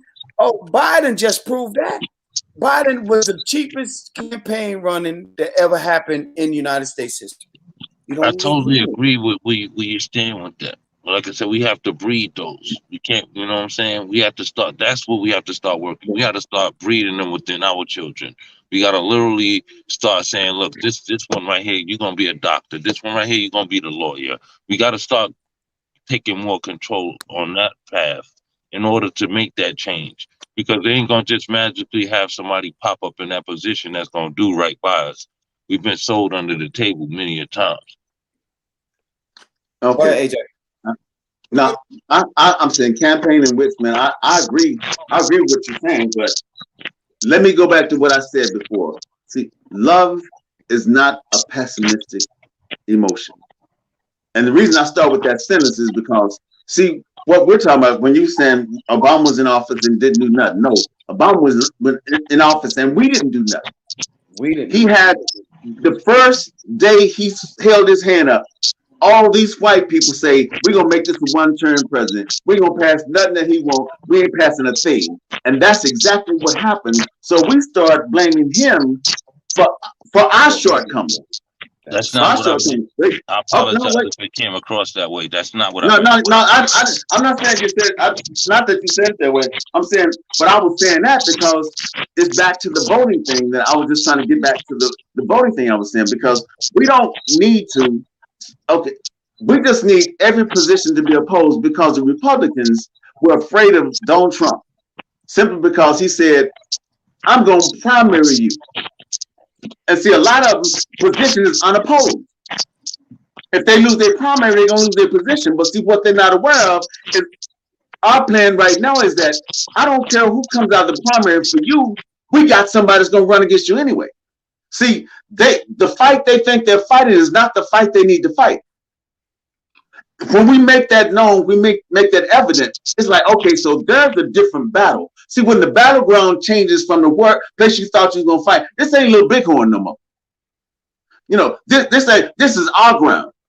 This is a fight you weren't prepared for because you know everybody. My father was to me, he said, "There's always somebody better than you, no matter who you are." Ask Mike Tyson, ask Ali, ask all these fighters. Because when you let down your guard and you think that you got this shit, it's when you don't. And see, right? I'm in agreement with you, man. This whole planet belongs to us. I don't care what part of it that you plant your feet on. You should be able to say you home. Yeah, you know what I'm saying. In other words, you know that's where you really feel that freedom. You know what I'm saying. So I feel you on a lot of that. On a lot of that level, but like I said, man, until we physically make the change, you know what I'm saying? You know, there's so many strong people out there that's bringing so much mental food, mental health to this sickness that we're dealing with, which is the system. Like I said, I'm not speaking this to create a revolution, to go and fight and start a war and destroy the system. I'm saying we don't need to worry about what the hell the system is going to do if we doing what we have to do for each other. You know what I'm saying? If we take care of our neighborhoods, then we won't have to worry about if the police coming in there to shake somebody down, because we already did that. Hey, you know what I'm saying? I'm sorry. I want to interject a point, and I want to get something on the floor that I think is real. No matter how the way you put it together, the community, it goes back to men working in the community. Well, the systematic exploitation. If you have children, they'll get it through child support. If you have children, they'll add to your child support. Wait, repeat that. You were breaking up. Explain. You were breaking up. Okay. When you have children in the child support, they may or may not be. I do a 28-year, $100,000 fraud committed on my life. It would never write it in the process way. My brother doesn't have any children. He still haven't got an income tax check in 30 years. They steal his income tax check every year. People getting stimulus. No, some people didn't get no stimulus. How that stimulus? Who knows? Only the people working for the government is access privilege to that information. Economic theft and economic fraud off your life. You make a right on, and there's that guy sitting there with the gun, and he pulls you over, and you don't go to jail, but he writes you a ticket for $200. He just robbed out of your house. Economic exploitation.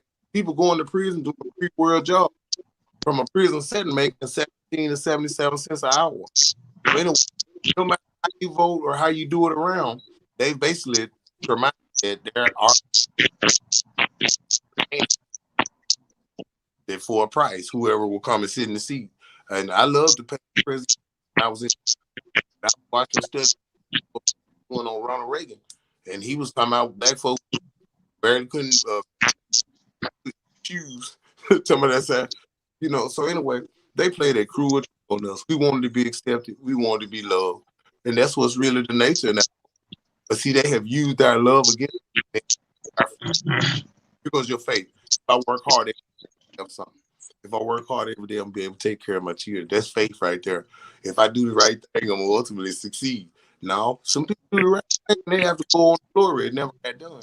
Because in equity that's in the system built in, you'll never get over him. I'm the only thing take your money and leave. That's what punishes. Because they really, when it comes to our lives, they really don't respect. Down there, nobody told him, you know. Well, you're breaking up. You're breaking up. So I'm getting a lot of your words, but I don't know if it's me. Is he breaking up, y'all? Yeah, he was breaking up a little bit. I don't know. Yeah. My Wi-Fi signal is showing full strength. My bandwidth. No, I'm saying when you lean in, I hear you good, but when you're moving, it's I don't know if it's that. Well, I was saying okay, like John Coffey in the Green Mile. He said, boss, that's how it is all over the world. They usually love against us, boss. You know, you pit somebody's. So anyway, we're bred people of faith. We just have faith in everything we do. If I work hard, ultimately I'm gonna succeed. Or if I do the right thing, I won't. See, it's just like if somebody do the right thing, and then here come the guy, he put the fake pack on him, sent him to jail with some bogus drugs, or the lady or the clerk in the lab took the drugs and went home and did them and processed his case and sent him to prison. That's happened. That happened in Massachusetts. So anyway, the inequality in the system, no matter what you erect, they'll find a great person to, you know, corrupt with that money.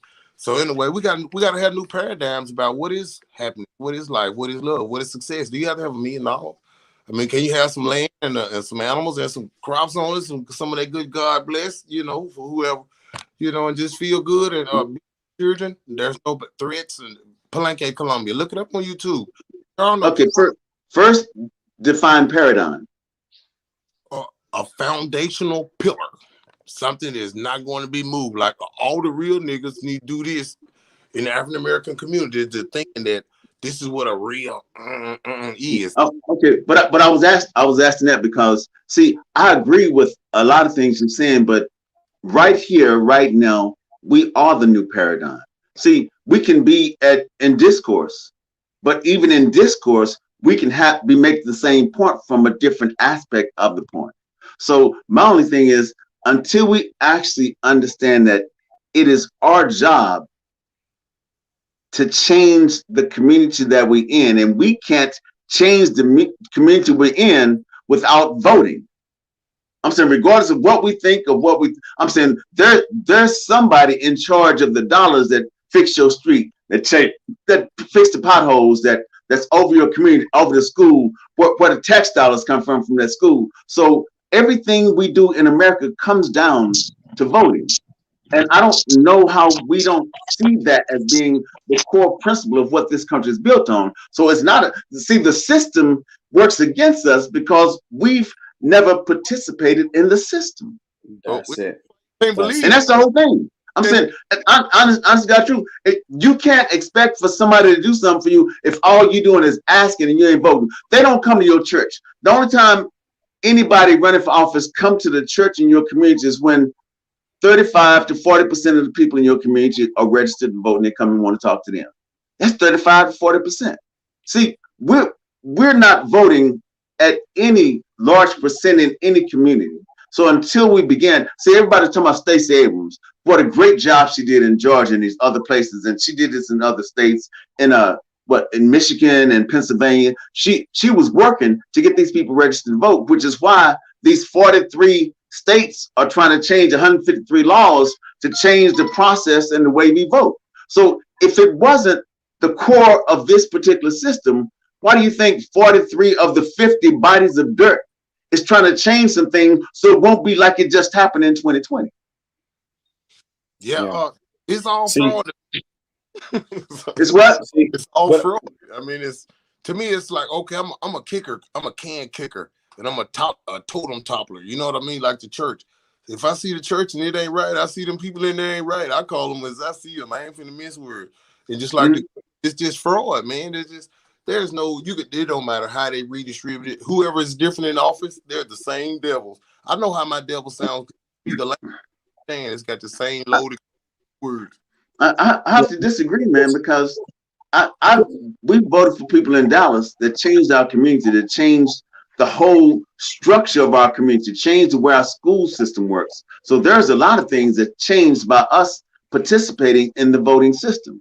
So I don't know if it's the flaw of us not seeing it work in mass amount of places, in a great number of places, but it works. Here's the thing, like I was saying before. I've said it before. Oh, the system. I agree. The system is jacked up when you don't understand how it works. You can't understand something that keeps changing on you, though, John. They keep switching. You can't understand something that keeps switching and changing. They keep changing the rules. This is a two-part argument. Right. Which is why the bottom line at the end of the day is you have to find out how you manipulate it to work for you. And you can't do it until you start to use it. If you got to go to the store and you ain't got no gas in your car, and you know gas is high up the block, it's high over there, but you ain't got no gas in your car, you got to go find out what kind of gas you could put in your car to get your ass to the store. The problem is, yes, the system is going to keep changing because we got nobody in there to work it. We have nobody betting for us because it's changing because we're still sitting in the same seat, just looking. Okay, can I add something to that? I think that whenever it comes up to a time of hard times for Black folks, whether it's a killing or unfair treatment or anything, we make the mistake of going back to us. We've done all we can do. This is not a Black problem. This is not our problem. We've marched, we've voted, we've done everything we can do. But yes, we have, brother. I'm telling you, through history, we might not do. I'm telling you, everything that we because we always think we have. Sometimes when you hurt so much, or when something happens to you, like if someone is having a fight, we think to ourselves, okay, all we got to do is break it up. But it's not that simple. The first thing you think to do is, okay, let me do A, B, and C, but it's never that simple. It's the same thing with our people. Sometimes we think we know the answer. Sometimes we will talk to our people like, listen, we got to do A, B, C, and D.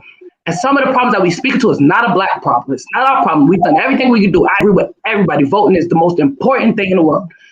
Voting from the highest to the lowest, to your community, to the state, to everything is absolutely right. But let us not forget the magic of voting the last election. I'm from New York. My state is always going to be blue. I'm not ever shocked by New York. They never let me down. But Georgia, this is the first time they turned blue. So just imagine for a Georgia child what that means, what that voting means. Don't listen to the news. Don't listen to the media. We have showed up and showed out this last election. But what AJ is saying is absolutely right, what everybody's saying. But I just need us to realize, remember when you're hurting or whenever you want to get to your people, that sometimes it's not us. Because as Black people, we will always turn to each other and say, listen, we got to do A, B, and C. Yes, but then what about if it's not? What if we've done everything we could do? And it's not an us thing, because I kid you not, it's not just Black people that got to do certain stuff. It's not just us, because it's not just our problem. Racism, any kind of unfair treatment, is not just a Black person's problem. This is everybody problem. So we can't just come up with the answers because it's not just our problem. That's what my passion. But the voting, I'm gonna tell you this: if you didn't vote because you were discouraged, okay, you have a right to your discouragement. You don't have a right to not vote. You don't have a right to not participate, but you have a right to your emotion. You have a right to your passion. You have a right to your hurt, but you don't have a right to not step up, because there's people that didn't have that right. That's people that didn't give two fucks. And right now, everything we feeling, excuse my language, everything we feel with George Floyd, everything we feel with elderly killings, I want you to imagine what they have to feel. Rodney King, I want you to imagine sitting there and not being able to do that. I want you to imagine the marches. I want you to imagine the vote. I want you to go and imagine the what you call this, what era is this? The Tom, what you call them? What you call them people that's full of shit. They kept making the laws that was really against us. It was a horrible era. Any president, Reagan, any, all of them. I need us to know that Black people, we have done everything that we can do. There is absolutely still more to do, but we have done everything we can do. So don't tell me A, B, C, D, E, F, G. Give me something different now. I don't want no more A, B, C. What you need to do. I want to know different. I want other people. Give it to other people. Tell them white folks, we need you to vote for the way we vote. Tell them white people, I need you to buy the way we buy. I love the enthusiasm that you're coming with.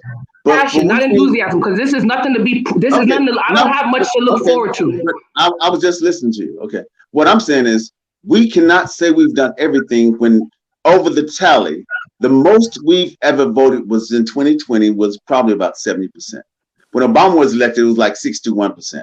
But what I'm saying is, see, we haven't done everything if we're not completely participating. See, everything means that we've shunned our attitudes. It's not that maybe I don't care for what you're talking about. Maybe I don't like you over here. Maybe I don't like you. But we got to come together and do something. So I'm saying I just want to see what 100% of us voting look like. I agree. I'm not in disagreement with you. I can understand. I think with the last 4 generations, there's more for us to do.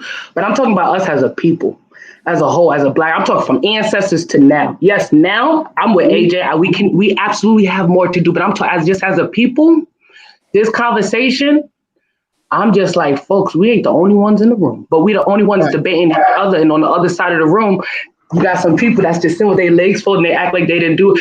Listen, some folks that's not of us are very messy people, and they do it in a way because the projections of them, we don't expect it to come from them, but it does. And we'll be in this room talking amongst each other when really we need to turn our head this way and bring the conversation that way and demand as much as we demand from our people out of the others. But I'm not in disagreement with AJ. I agree with him. But until we reach the demand within us, we cannot ask somebody to join something we're not doing. See, I'm saying Coach John and I, we had this conversation when we first started this. Our whole goal was we gave people a mission, and before November, the mission was, okay, go see who your senator is, who your representatives are, who's your attorney general, who's the governor, who's your city council. See when the senator's seat is up because they're 6-year terms. See who's up, who's doing what. Then after the 17 attorney generals voted to disavow over 2 million votes, it's like, okay, are you in one of those states where your attorney general say, we don't care about you because you can't vote us out. You're not enough of your voting for me to even care what you think. When we see governors saying that, okay, we're dying at 400% more than white people from COVID. And he said, okay, we releasing the mask mandate. We don't want to wear masks. So it's almost like we releasing the cracking on Black people because we're going to be the most affected because we're already the most affected. So we're not looking at how their rules and what they're doing is affecting not just our community, but our health. So we have to get rid of them people. So if we're not talking about us coming together saying that, look, you need to see who the people running your state are, what they've done. Are they worthy of you sitting back? Like you say, if you say, oh, I don't like anybody that's running, but you can't like him. He can't stay. Eventually you got to say, we need to fix that house that's broken down in the community because our values depreciating. So my take on it is that everyone has a role to play. And it's obvious that everyone isn't participating in the process. However, history says that we have participated in the process because there wouldn't have been the Black Wall Street had we not ever participated in the process. The problem is this: when we did participate in the process, we had to deal with trauma in our communities as a result of winning by participating in the process to the point where we become fractured. Now, because we're not all moving as a whole, doing what each one of us says that we should be doing, what we might want to do is, instead of trying to move everyone as a whole, find out which person or which people are good at what it is that they do. Let them specialize, go down there and get that information, bring it back to the whole, and then try to get the grassroots moving that way. We're not going to move everybody at once because that's just not how we function. With all the trauma that we have, and because we're as fractured as we are, we're not going to move that way. It's just not going to happen. But we have participated in the system. We've done it time and time throughout history, and we've been broken down, cheated, and fraudulently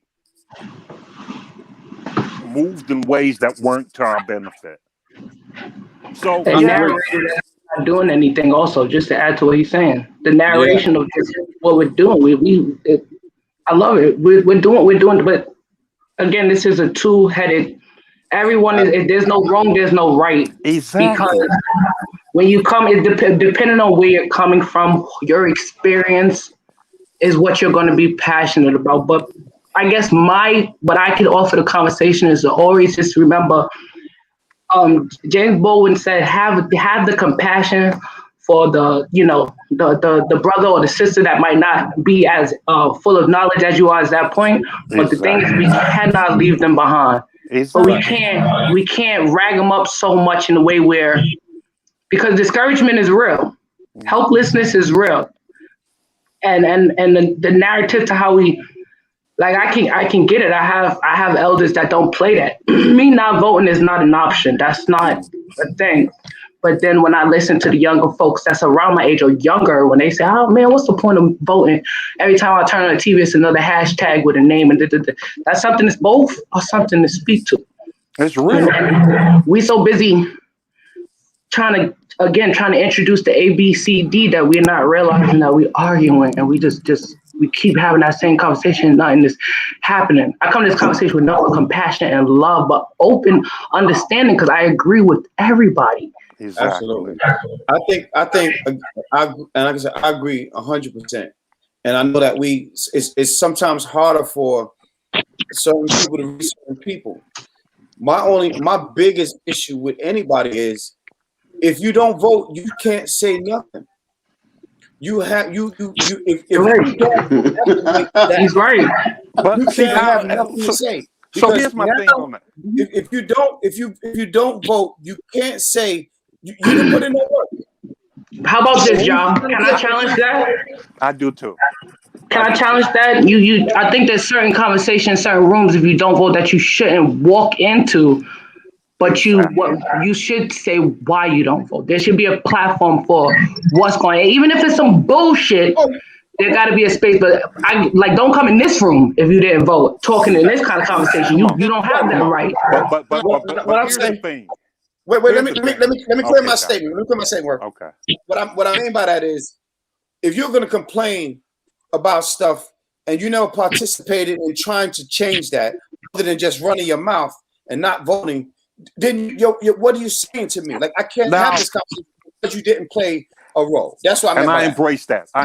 But I know a lot of youngsters who don't vote, but they out on the front lines picketing every goddamn day.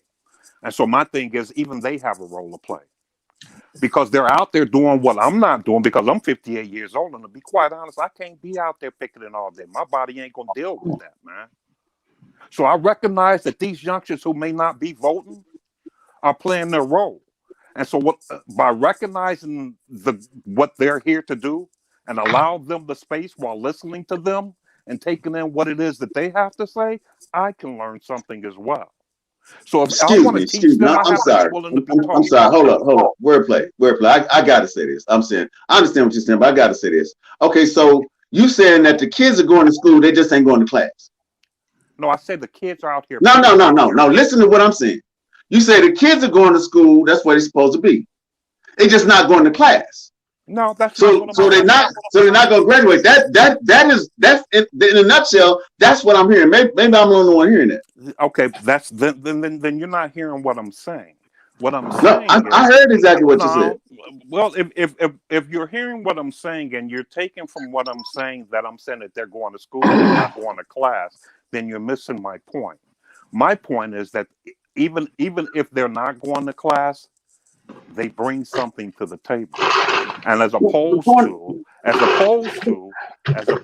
to saying, okay, you're not voting, so you shouldn't have a voice in this.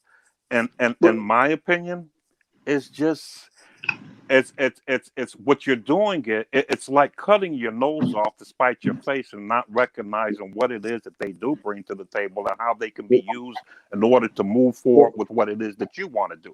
Because everything meshes. We're all one, whether we like it or not. We are. The wordplay. It's impossible. It's impossible for us. Okay, let's say I got a problem in my community, and I'm trying to get the park fixed across the street. I'm trying to get the potholes fixed.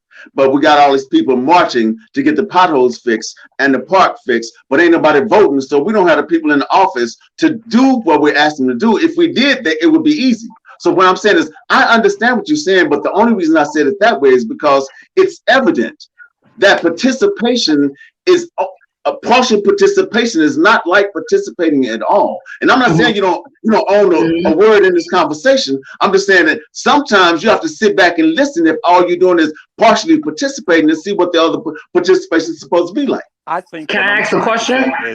Sure. Let's not broad stroke and say because they're not doing what it is that we think that they should do, that they're not participating. No, I said partially. Therein lies the problem. Let me say I just said they weren't participating. I said partial participation. You said they coming into school and they filling up the building, but they ain't going to class. They're in a lot of, I get what he's saying. But I want to ask a question, but John, go ahead. I just want to get something on the floor. But the one thing y'all left out, the people who can't vote, they're felons. I know I hate I represent that entity. No, brother, I got something for you too. And then, hold on, I want to say the next thing about the people who not going to school. If they call me the N-word and they have demonstrated they're not teaching the truth, obviously, can we look at our generations and say that really seriously led our generation in the right direction? Tell them. And that's what I'm saying. So they're blazing their own paths, and we got to give them the room to do that. Our job as their elders is to make sure that we're setting up some type of umbrella to make sure that even they don't fall between the cracks, because they have a role to play. Now, if we don't want to give them the time to come into that role or to find out what that calling is, that's a reflection on us, not them. It's a reflection on us. In the meantime, we do what we're supposed to do. We go ahead and we get the people who we can get to participate in this process, while also trying to figure a way to incorporate them into whatever it is that we're doing too. Because there's a role for them to play. Bring them in. Don't make them stand outside. I'm not going to tell people never go out and protest. I'm never going to say that. But what I'm going to say is, the police that stand out there with their riot gear on, they don't have any lethal protection, like their little mask and all that, and little club, whatever. What I'm saying is they're prepared for that, because that stops. Once you stamp a vote and the vote moves somebody out of position, that makes a headline that changes the whole narrative. And I'm not saying that they shouldn't protest. What I'm saying is your protest is already met with something that this is going to be over a minute, we can move on. It's only until they start rioting and they want to do something different. But when you vote, then they want to change laws, and voting calls to the lockdown precincts and make you shift, and they want to pick and steal votes away and say that these votes don't count because this is illegal, and lie about it. That's when you know which one weighs the most. So I'm not saying don't protest, but if you protest and there's no vote behind it, your protest only lasts as long as the cameras are on. I'm not saying that there shouldn't be a vote behind it. I'm saying that you take the vote that's being used, you build on the vote that's being used. We need more votes, wordplay. Yeah, but if you fail it every time, votes aren't being used. Let me ask a question. Can I introduce a scenario? Yeah. But a scenario. So we going back to the classroom and the going to school, not going to class. I thought that was brilliant. What do we say to the student? Because I think we forget that a lot of kids don't have a lot of elders. Well, we had the blessing to have, they don't see the elders. They don't have grandparents our age or that was, what we used to. What do we say to a kid that comes into the school? He comes every day, but he refuses to go to class. One day, you bring him in the office, and you say, listen, you're getting a little too old to be here. It's either you're going to have to go to class, or we're going to just kick you out because there's really no place for you. And he says to you, well, I'm scared, and I don't think I'm smart enough. I think I'm kind of stupid because I didn't see it. Nobody in my parents went to high school. I'm the first person to ever go to high school. Nobody in my family ever voted. I'm the first person to vote. I don't know. I don't even know the 4 branches. I don't even know who's 4 branches. I don't know. So the truth of the matter is that I'm scared and I don't feel smart enough to participate in certain things. What do we? Because I think that's what's happening to the young. I'm speaking to young people. Our people our age, that's bullshit. But I still have compassion for them. But I'm talking about the young people in their 20s and younger. Okay, let me partially address that. See, my whole goal is, I have full-fledged conversations with everybody, open-end conversations where I will listen to what you have to say, and I will offer my opinion. So to that particular subject, there's a lot of people out there that don't know. Nobody ever told them the power of the vote. Nobody ever told them the power of education. I go in schools, I go to alternative schools, and I do creative writing classes in alternative schools, and you ought to see the students after I talk to the students once when they come back and they find me in a store after they graduated from college. I'm saying I've changed lives just by my ability to talk to them, to give them the opportunity to present their story. And let me tell you mine, because this hair didn't turn gray because I wanted it to. I had to go through some shit to get here. Well, So I'm willing to tell them, look, this is trial and error. I'm just trying to do you trial. I'm trying to get rid of the error part of your life. This is trial and error. I'm trying to get rid of the error so you don't have to have the error part. So let me tell you how this works, how this system works, how we can be better at this thing, at this protest thing, better at this voting thing, better at this community thing, at this neighborhood thing. This is how we start. So when I tell you how it works and show you how it works, that's all I can do. But see, the reason I was saying to him that, they're going to school, not going to class, I go to schools where children go to class in alternative schools, and when I finish, they still going to class because they say, I might not want to learn them, but I want to write some shit like he wrote. So let me go and see what I can study. But the thing is you have to be an example of what you say is necessary. You can't be unnecessary and tell people what necessary is if you're living unnecessarily. See, I have to be the necessary. I have to look like the problem out there. I got to go through it and tell some people like, hold up, I'm sorry, hold up, hold up, you do this. Let me tell you why I'm having this problem. I see why I'm having this problem, but let me tell you why you won't have to have this problem. So until we become examples of the problems we're presenting, they won't know that we're presenting a problem. Hey, thank you, AJ. Listen, I want to squeeze this in. One of the problems that we have is everybody want to be seen in their best light. They can't appear in their true colors where they are, where they are. After the date in the future, come together in some type of magical way. And I went to the dentist and they destroyed my mouth. Basically, I went to get a tooth pulled. I had mouth surgery, screwed my face up. I got a twitch in my mouth. Look. But you still talking. So talk your shit. Dope as shit, man. It's fish mouth, twitch mouth. You hear me? Every time.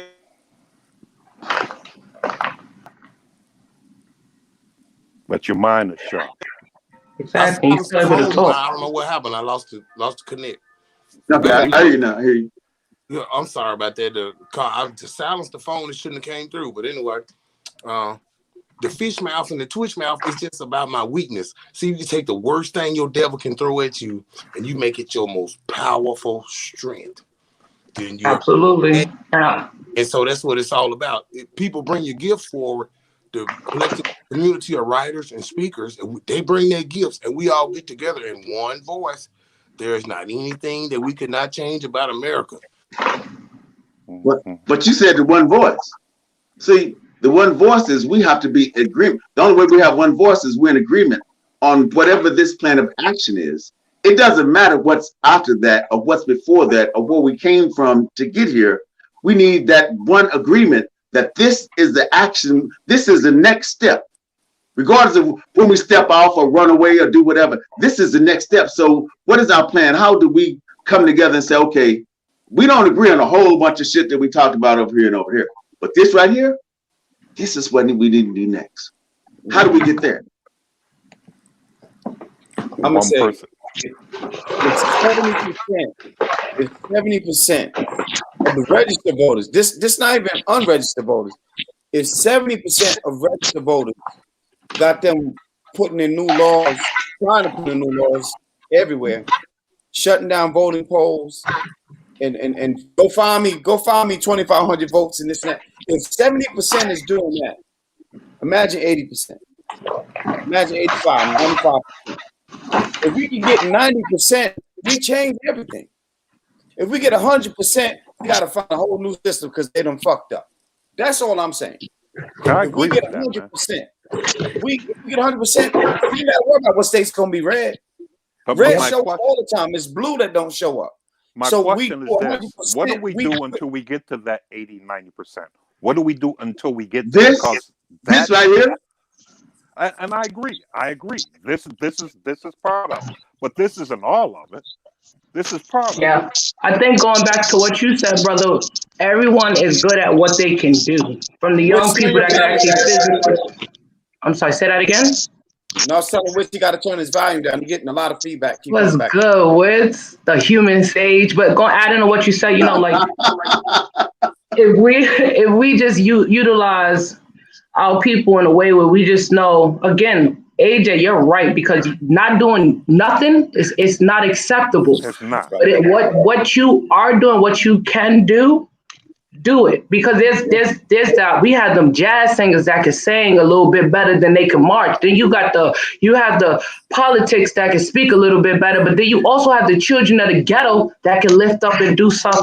So it's all about, you know, what we can do and doing it to the best of your ability. And just to add to everyone on the screen so that we're not leaving with discouragement, one of my mentors told me, Daniel Carlton, my favorite quote, he just said, because I was discouraged one day and I was angry, like, ain't no change happening, nobody's doing no change. And he said, you think you're the only one? You think it's only one person like you? You might not see it, but you think it's only you? And I had to stop in my anger. I had to stop in my frustration. I had to look at the people in the way I was just passionate, because I was angry. I had the right to be angry. But he said, you think you're the only one? Yeah. So I said that to say, just know you ain't the only one. Somebody just like you, with your passion, with the way you teach or something different, they're doing their part. And then my brother came out. I know he's not on screen, but something that depending on where you're from, because there are certain places that'll, you know, stop you if you do have a criminal record. But it's important for you to go educate yourself, because a lot of people are working to change some laws and to work with you. So for all you know, a lot of times, like me, I have a criminal record.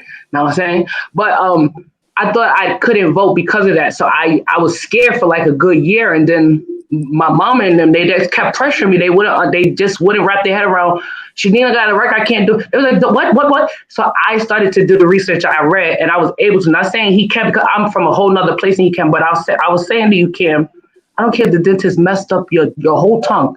You can still speak. The fact that God said you could speak. We might not be able to read well, we might not be able to speak well, we might not be able to do what we might think is glamorous, but we can do something. So I apologize if I cut you off in the conversation, you didn't get words, but I also want you to know that whatever it is that you're feeling, whatever is anyone in the screen is feeling, your voice matters, because you can reach a person that somebody else, you can reach somebody that I can't reach because they can't identify with me. AJ can reach someone that I can't reach because they can identify a job, wordplay, wit. You understand? We all have a place, because you get it? And because we're gonna be all right.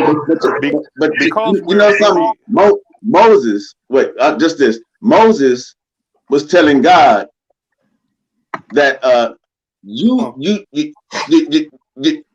spoke those matches at the wrong turn. You know, my brother is the one that does the talking. I don't know why I'm talking to this bush that's burning. Could you put it out and let me go get him? Because I stutter. But guess what God did do? God didn't stop him from coming back with his excuses. God didn't cut him off from coming back with his excuses. Well, see, I'm bringing that in this conversation. That's what we do to our people. Keep pushing them back. Even if they give you excuses, keep pushing them back. Keep going. I'm bringing this conversation to us. I'm bringing this conversation to us because this is the burning bush. Right now, this right here, this bush is on fire. Oh, the time is not. And here we are always talking about, well, could you put it out? Let me tell you, I got a criminal record. But you know, in Florida, when they voted in Florida and they made that everybody, if you did your time, you could vote. Then when people start voting, they say, how do we make these people not vote again? Let's make them have to pay a poll tax or similar to a poll tax. See, what voting does is voting make people have to change laws that they didn't have to change before, because they said, oh, these niggas caught on. These niggas working. So when we finally understand that the only reason 43 states are trying to enact 153 laws right now in 2021 is because in 2022, election is coming again. But see, I keep telling people that they're not saying you can't vote. They're just saying you won't have all the opportunities to vote. So let's show them that whatever opportunity is there to vote, We're finna maximize that. You finna have polls open all night because we finna have a line that they can't pass our water or food in, and we're gonna be standing all night because you ain't closing till we leave. Like Jacob say, I ain't gonna let this angel go till you bless me.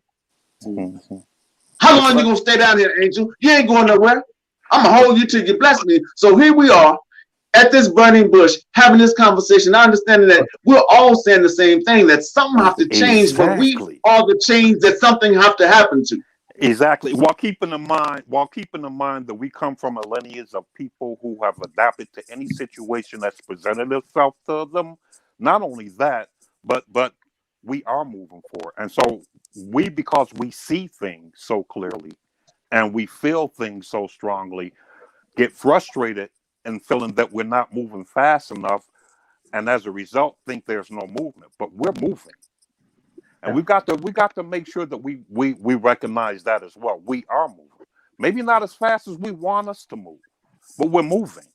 And the fact that we're able to sit here and have this conversation and talk about these topics says that we're moving. That's right. 10 years ago, we wouldn't be doing this online amongst ourselves. We're moving. A year ago we would be doing so we're adapting, we're moving, and we're showing how multifaceted we are and what our lineage is. So give yourself kudos. Can I input something?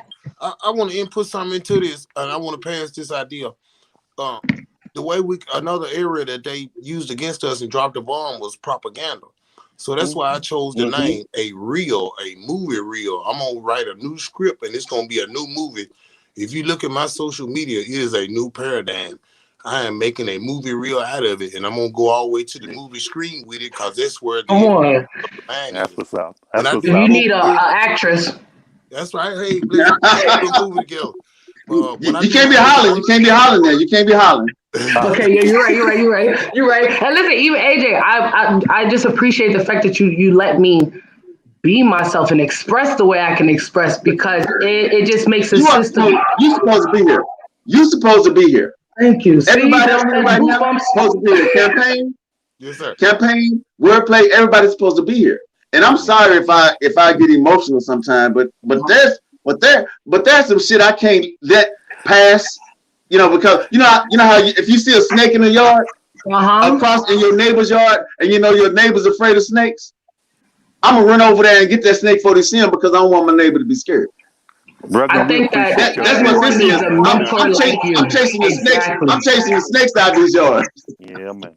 I'm telling you, everyone should be introduced to a different type of just a different type of passion, and everyone has a voice for something, so it's necessary.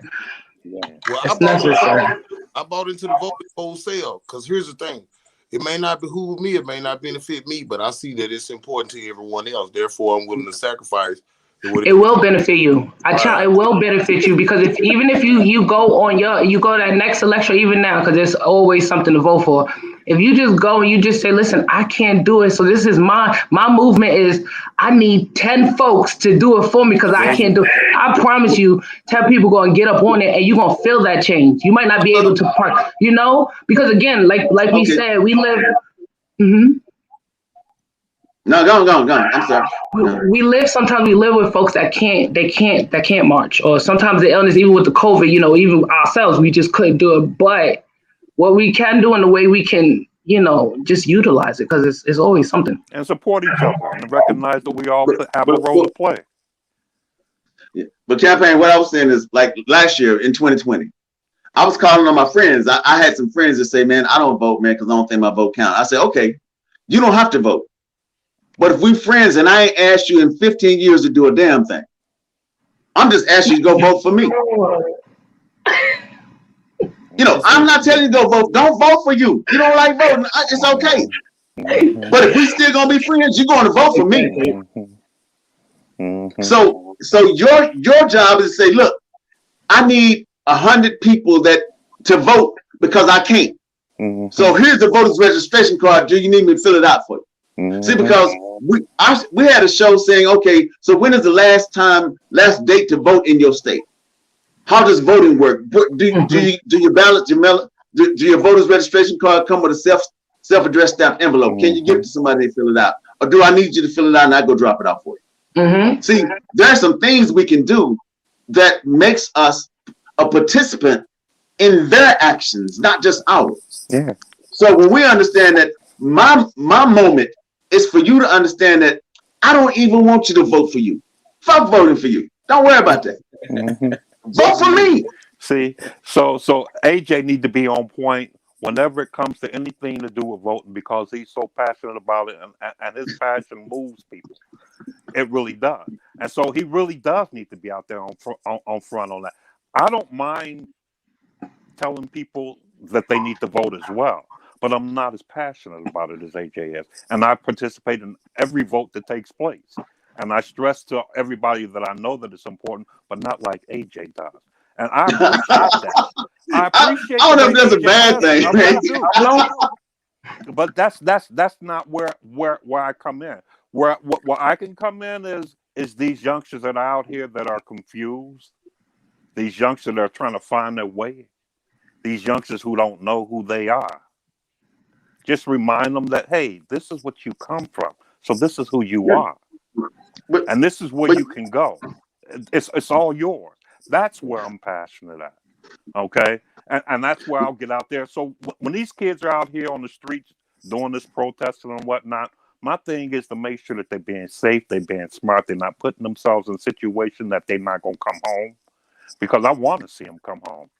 I want to see them get as old as I am and be able to tell some youngsters when they get my age the same thing that I'm telling them. That's what I'm passionate about, including voting. You know? It's a sad reality, but everybody won't make it. Sacrifices have to be made for the collective group to move forward. And my job is to make sure that there's as few sacrifices as possible. Exactly. To do everything we could do, possibly for the young people. Everything you can do. But the thing you don't have is giving up on young people. That's the only option you don't have. Exactly. Because that's giving up on yourself. This whole moment right here, our ancestors right now are so pleased. If nothing else, please them throughout the day, throughout the year. This moment does that, because there was a time where we couldn't do this. There's a time where we would get killed for doing this, let alone get put in jail, right? And so what we have to remember is putting that energy out there doesn't leave. You're going to remember this shit tomorrow. Next week, you're going to have something to say. You're going to pull something out your back pocket a month from now, and it stays there. So what we have to remember is there's so much to gain from just spreading what information we got and shared just now. Because somebody needs to hear it. Yeah, somebody needs to hear it. Yeah, I agree. We've all come from different directions for the sake of one goal. Exactly. We're all going to the same place. Yeah. Yeah. But that's the hope, is to go to the same place. We might not all go, but we're going to try to no place.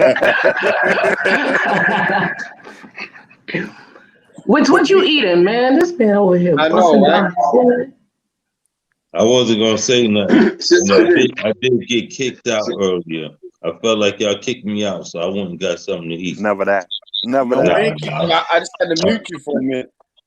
I know my phone. My phone man, I'm gonna tell you. On the road. You said that the other night. I'll be on the road a lot. He do. No. Every time I call you in the car. You know, I'm not gonna deny that. You got me on that, but don't be putting my business out on the street. My bad. Nah, I'm just saying that you need a T-shirt saying that. Right? Because I can't take credit for that one. Well, they ain't none of our words, but I ain't gonna say that's not my statement. So I'll say that. Can I add to what was just said?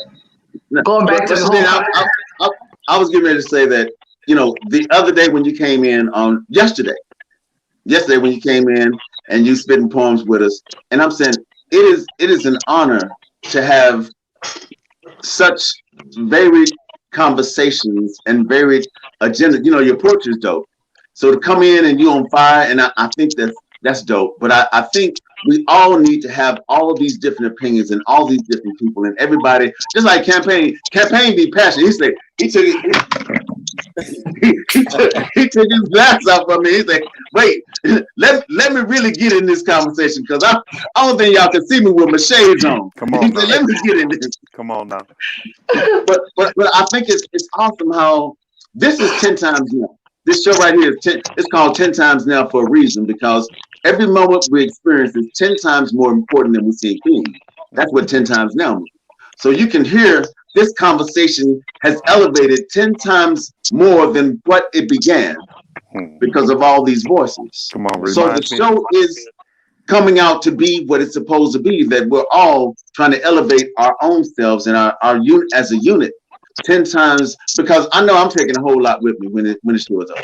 Taking a whole lot with me. And I appreciate all y'all for coming. Mutual appreciation. Reminds me of the innate things that I forgot. The whole idea. You said what? Can I squeeze some spoken word in? It's all relevant to the general thing. Well, everybody on here poet. Everybody on here poet, so we might as well switch it. The campaign that I'm trying to run, it is against false conceptions, false strongholds in the man and in the world. But it go like this: I'm the boogeyman, such as perceived by all your fears. Yet I only exist within that spill that's between your ears. And I take shape in one's perception, hued and blazing with a murky complexion, howling and growling with the same inflection, in tones the groan of urban dialect. I'm a sexual savage with soulless eyes. I got a mule dick swinging between my thighs. I blend sharp, crafty, clever, and cunning, burning in lust for a pure white woman. Better lock your doors. I'm a rapist, a killer. I'm a gun-toting, marijuana smoking crack dealer. My home is blood of a torn war zone, slightly reminiscent of the Twilight. My sightings on the news deceive your eyes. Purposely, my image being fed in your mind as an addict, alcoholic, miscreant, derelict, desiring sadistic, malicious, and maniacal sex. But it's just lies. I'm a child of humanity. If you look, you see that I'm a student, a father, a doctor, a lawyer, an author, a scholar, whose dream is your dream, to live in good health and pursue my happiness with a standard of wealth. I'm not a brute, a savage, or a beast with no soul, but history lies just retold and retold. I'm no boogeyman. I'm a peaceful man. I'm a God-fearing man. Man. Like that. Oh, yeah, for sure. Hey, Rich, you need to sit your ass down and do a poem. Campaign. Somebody about to sign this man, and he about to go to Hollywood. In the office, you know, I'm working. God, where did that voice go? Oh my God! Listen, I love being here. The one main reason why I love being here is because even if you gotta be, don't tell me shut the fuck up, but even if you gotta be like, be quiet, you need to learn. I'm that kind of person. I'm like, I've been in rooms with some really phenomenal legendary poets, from Abio Doom, who's one of New York greats. He's one of them. His kind of argument and his way of conversating, not saying argument, but debating, is a blessing. So just being here, I'm not that young, but I'm probably the youngest person in the room. I'm honored to shut up and listen. I am. And even if my reaction is loud, Abio Doom is dope, but that man is rough. No, but Abio Doom, the last time we performed together, last time me and Abio Doom performed together, he said, AJ, I've never done this before, but I'm going to make you an honorary last poet. You understand what I'm saying? You understand what I'm saying? That's what's up. I got you. I'm saying, because I was like, I was full, because I'm like, I don't know if anybody else knows what the hell that means, but you know, that's an honor. You know, it's an honor. It's an honor. Hell yeah. Wits, you got it's poetry time, man. We put down my favorite color shirt and do a poem.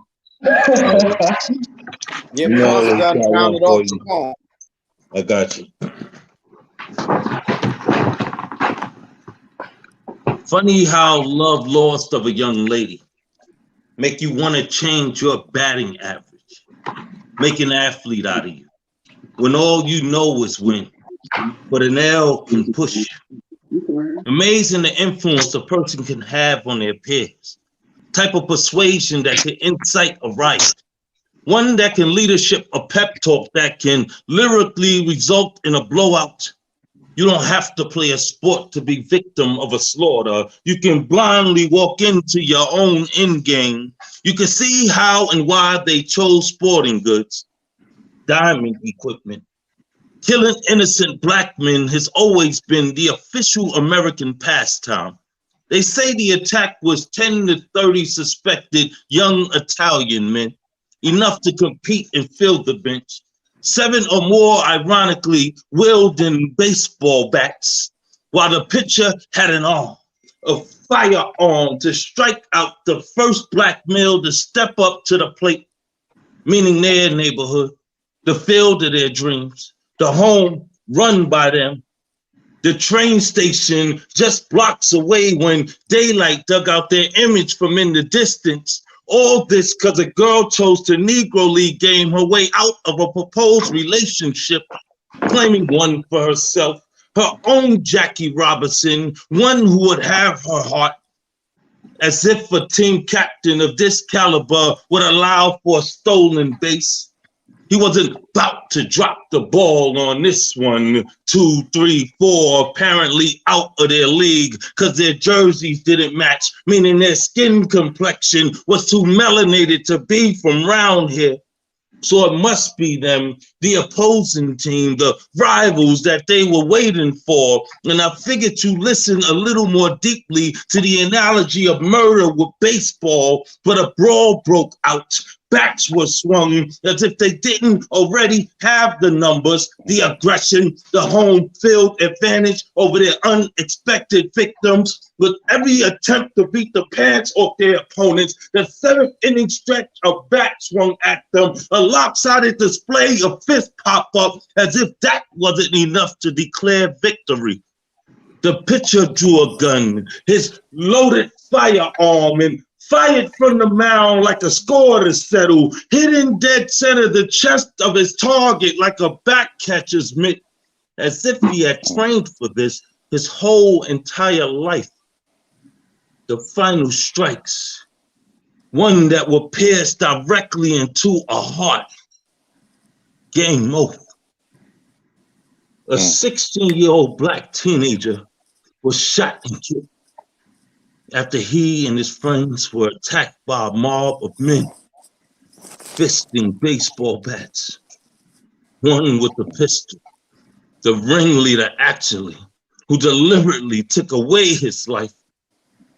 At a press conference, the homicide victim's father had this to say. He died because of what I did. I'm the one that gave him his color. He died because he was black. Some of the darkest words to come from a man in reference to his son. Darker than his complexion. Blacker than the clothes of his eyelids even. I could hear his heart tear to shreds of confetti with each syllable he spoke.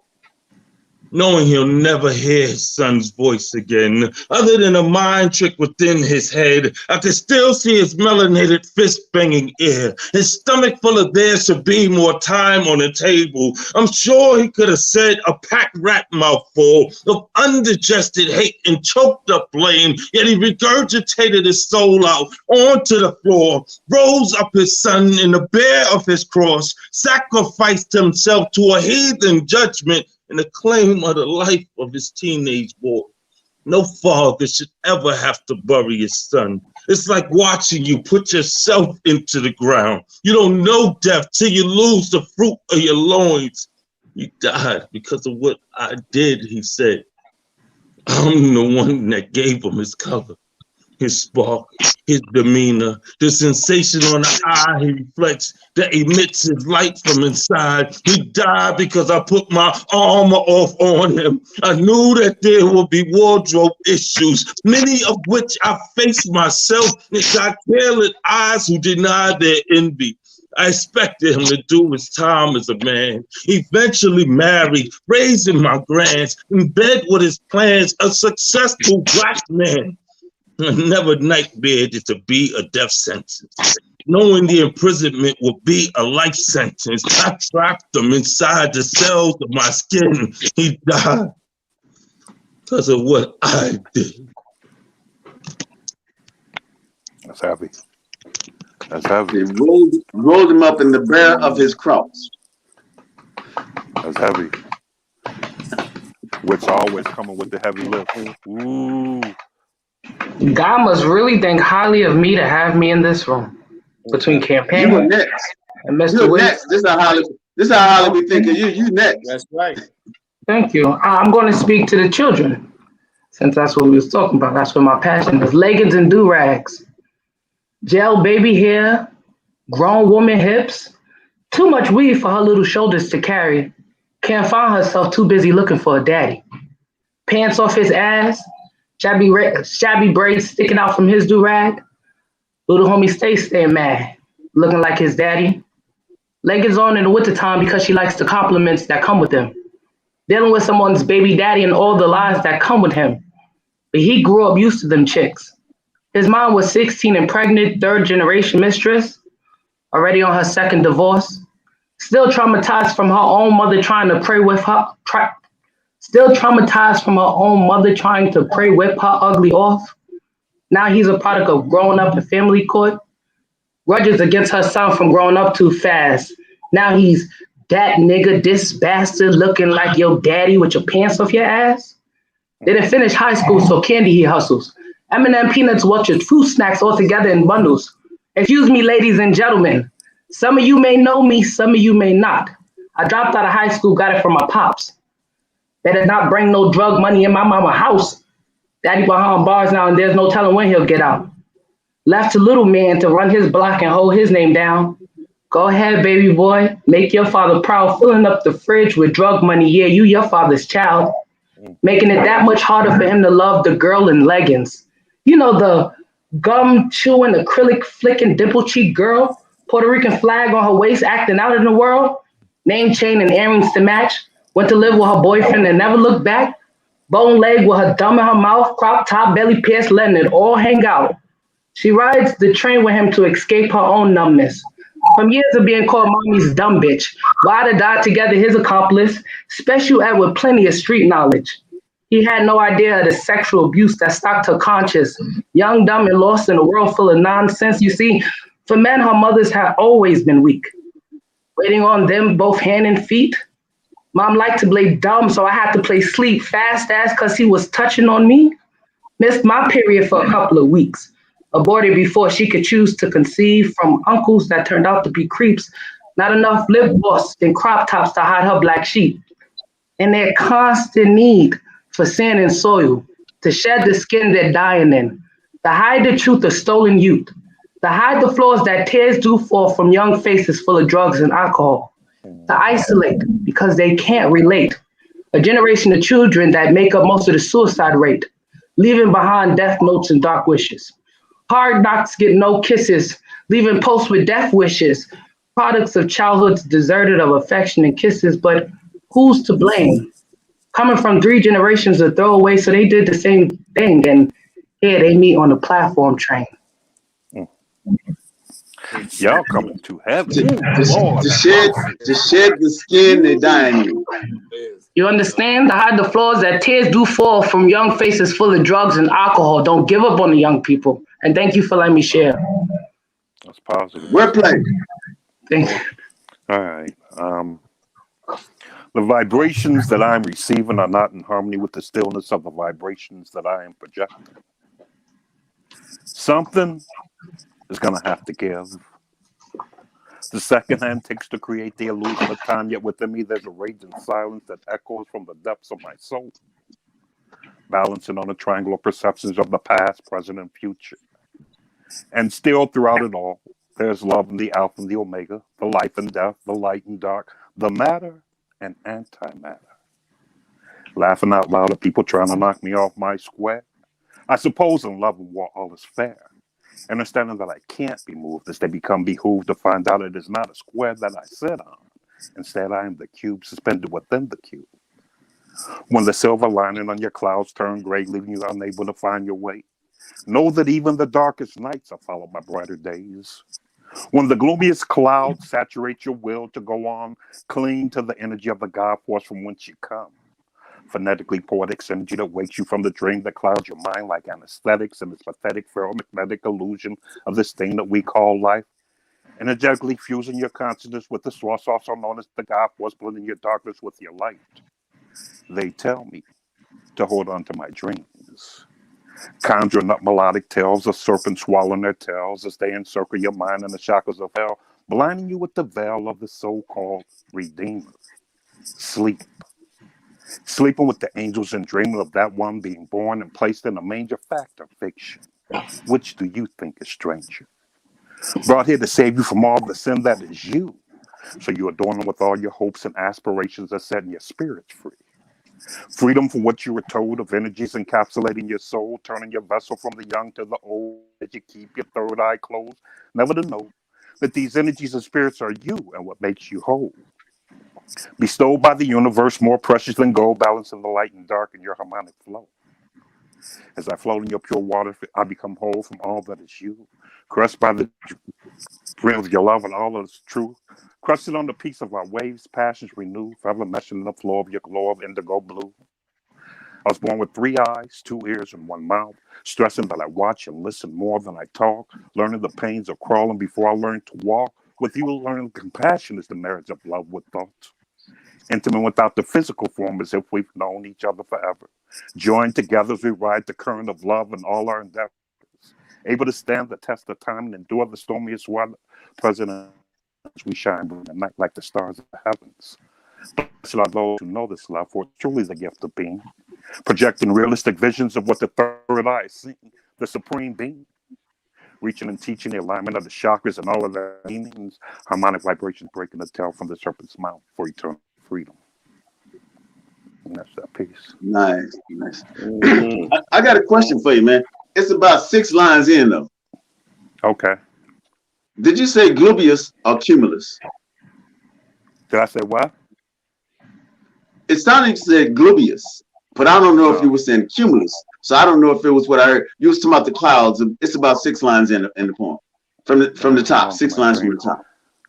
The vibrations that I am receiving are not in harmony with the stillness of the vibrations that I am projecting. Something is going to have to give. The second hand takes to create the illusion of time, yet within me there's a raging silence that echoes from the depths of my soul, balancing on the triangle of perceptions of the past, present, and future. And still throughout it all, there's love in the Alpha and the Omega, the life and death, the light and dark, the matter and antimatter. Was it in any of that? No, it was in the beginning. In the beginning, you were talking about the clouds when it started raining. You said the clouds, but you gave the clouds a name. No, I you know okay, something. Okay, start at the beginning. Just go a couple lines. Start at the beginning, go a couple lines, because I just need to hear this again. My bad. I'm sorry. The vibrations that I am receiving are not in harmony with the stillness of the vibrations that I am projecting. Something is gonna have to give. The second hand takes to create the illusion of time, yet within me there's a raging silence that echoes from the depths of my soul, balancing on a triangle of perceptions of the past, present, and future. And still throughout it all, there's love in the Alpha and the Omega, the life and death, the light and dark, the matter and antimatter. Laughing out loud at people trying to knock me off my square, I suppose in love and war all is fair. Understanding that I can't be moved as they become behooved to find out it is not a square that I sit on. Instead, I am the cube suspended within the cube. When the silver lining in your clouds turn gray, leaving you unable to find your way, know that even the darkest nights are soon followed by brighter days. When the gloomiest clouds saturate your will to go on, cling to the energy of the God force from whence you come. That's it. When the gloomiest, you say gloomiest cloud. Okay, I heard that, but I just need to hear it again. I had to find it because that image had me. I just need to see the image again in my ears. When I say the gloomiest clouds, I'm talking about the depression that. Look, I got it now and I heard it again. Yeah. But the first go around, I had to hear it again just to make sure of what I got. Okay. I'm sorry about that. And I'm sorry. I try to listen good. I try to listen better, but y'all better say hello to mamas. Thank you. Hey, mama. Hey, everybody. That's my I'm going before John. I'm going before John, so This is my systematic. This is my systematic poem right here. It says, in grade school, my friend Freddie told me his uncle was moving to Texas. He worked in the orange groves of California. He could take all the oranges he could carry, sell them on the corners. He was underpaid labor, made enough for a meal, but not enough to feed his family. His uncle called the orange groves slave trees. I've heard and read of trees cut down, carved round, trimmed equal in height, we planted deep in this earth, wrapped tightly in barbed wire for branches. This is where Nazi Germany grew internment camps. Most would say they were surrounded by an army of slave trees. I've watched America teach our young through the planned design of glorified superheroes and villains with the myriad of numbers tattooed across their forms and wrists in remembrance in holy homage of camps with trunks carved round, wrapped tightly in barbed wire. I still see them as slave trees, but I've been told not to speak of one-way trips or shackles, of middle passages or ropes. Say nothing of the rapes or beatings. There was never separate, but separate. And King and Abraham are fighting the same cause, and black on black is merely ethnic cleansing. But I know why weeping willows petition heaven to change the dimension of their branches. They could no longer bear the burden of blame America places on trees for lynching. See, it's the tree's fault. The branches are thick enough, high enough, strong enough for bodies to dance on 10 inches of air. See, weeping willows asked if their branches could be leaves, if they could sway in the wind, leak water, make tears fall for the many souls of those wind dancers. Pray they can never be cut down to form crosses. They knew no one would ever call a cross what it is made of, no matter how high the flames. Told me not to speak loudly of crows, a gem of this system, misteaching our young from pages of what used to be bark. No one would ever call a book a slave tree. Just keep banging the oak, birch, gum, magnolia for their aid in helping black bodies defy the laws of gravity. See, it's the tree's fault. The branches are thick enough and strong enough. See, I've been told to never speak of slavery, that this is a new day. Pay no attention to the wind. Weeping willows are lazy. Their leaves sway because they can. They're not dancing a dance of relevance. They're crying because they can. Do not wonder how many other types of trees stunted their own growth. Afraid America would burden them too. Say it's their fault that they were thick enough and strong enough to help black bodies defy the laws of gravity. See, lies would be written on their flesh. History will not denote the truth. The trees are worried for history's sake. For nothing in this world wants to be remembered or reminded it was once called a slave tree. Damn. See, I want to grow up and be like AJ. You know something? You make me sick. Damn you, AJ. Oh man, brother. Why you want to do that shit before me though? No. He said, hold on. Let me go before y'all with this one. That was beautiful. Now, John was reading me something yesterday. Made me start writing some shit. I don't even know where it's going now. All right, let me find out what I'm doing.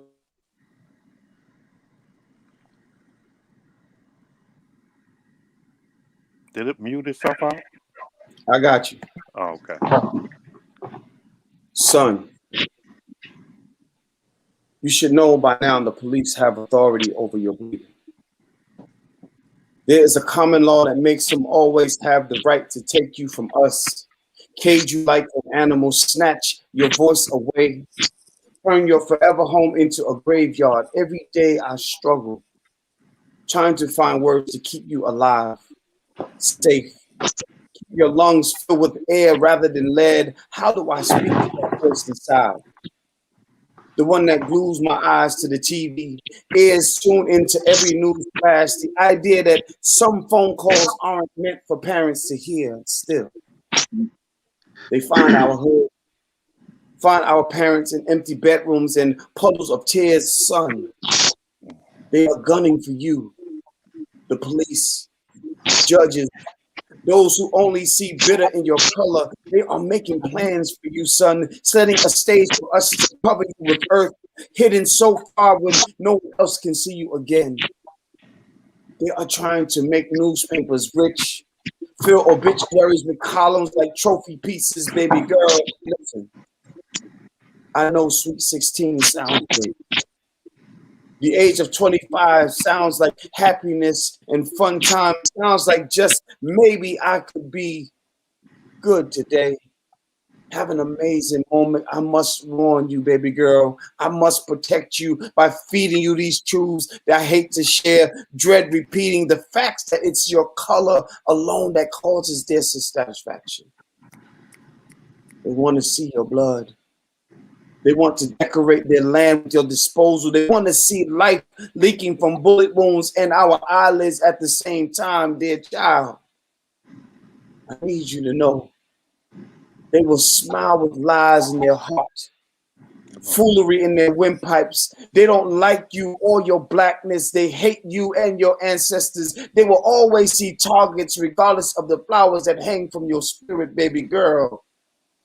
They want to swallow you, my son. They want to devour you, my children. I have to tell you these truths. Hate that this is the leaking from this faucet. Here lies all that they planned for you.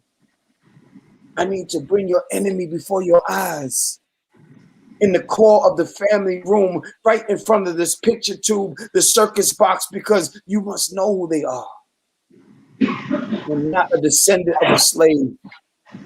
They made your family slaves, treated them worse than savages. Evil white men made us know what it meant to belong to them, and some still want you to belong to them. They want to bridge you to lies, as if they cannot believe in their own wickedness. Don't sing of a wretch, for that is not you. They made you who they need, made you who they can control. They will tell you different. I will train your ear to things you don't want to hear. Bend your hearts to know how many men wish death upon you. Wait for your downfall. How do you want to see you ragged these days? Begging the same folks who wish you dead, dear children.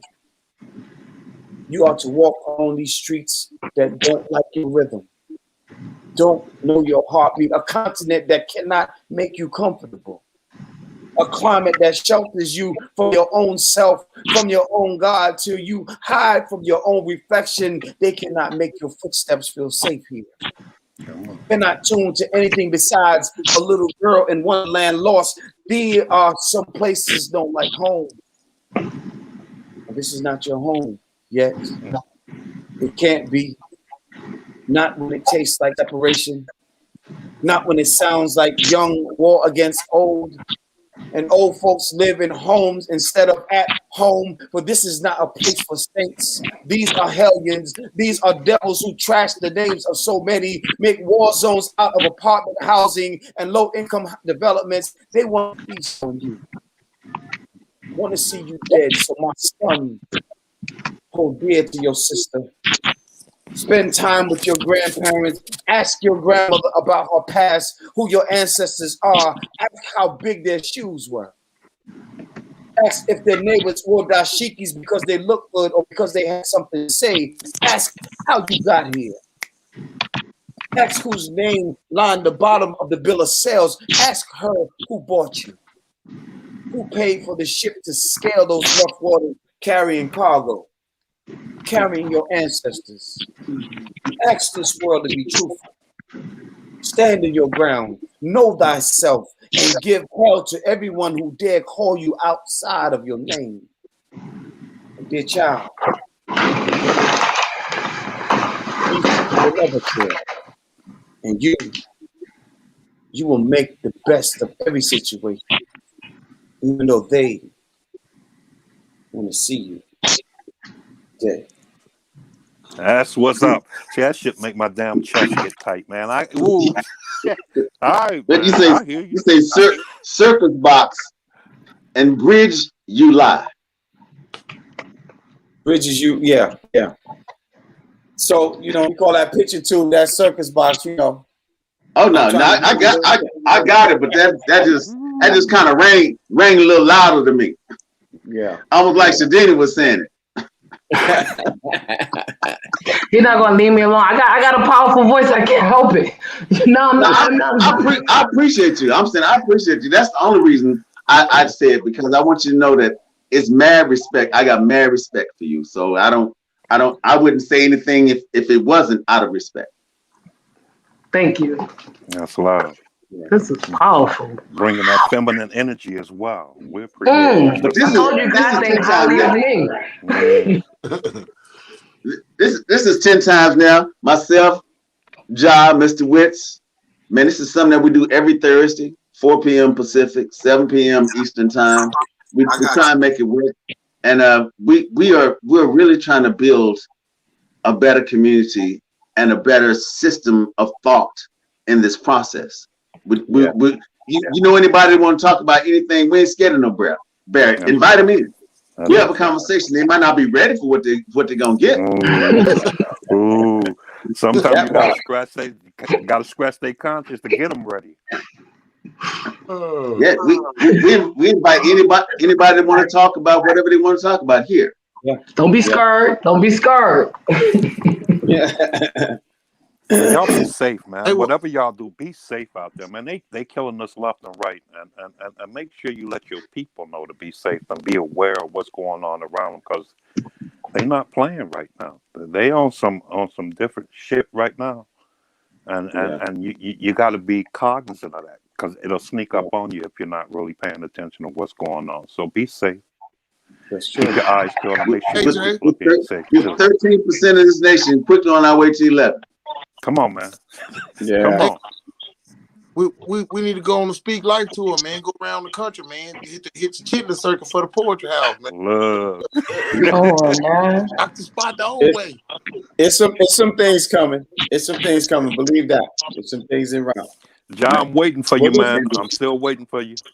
Yeah, I got you. Like I said, you know, it's National Poetry Month, and next week is even more crazy. Yep, that's it. That's it right there. Let's push it off until next month then. But let's push up to the first of the month, early in the month. Okay. Which you because I got I just jumped on another. And you talking to him? You talking to me? You know, now before I jump off, you know I love you, brother. You know you talking to him. You talking to one. You talking to two. That's what's up. What you say, AJ, you always know what's up. I just, I needed a prayer. This conversation got a sister wanting the prayer. I don't know if anyone want to lead the prayer. I can do it, or it won't be too long, too quick. It won't be too much. But anybody want to lead it, or I can do it. Go ahead, sister. Is that okay, Coach John? Yeah. Okay, so I ask that you bring your creator into the room. Whoever you believe in, just bring them into the room. Father God, I ask that you use my spirit and you use my tongue so I can say what's necessary for this prayer.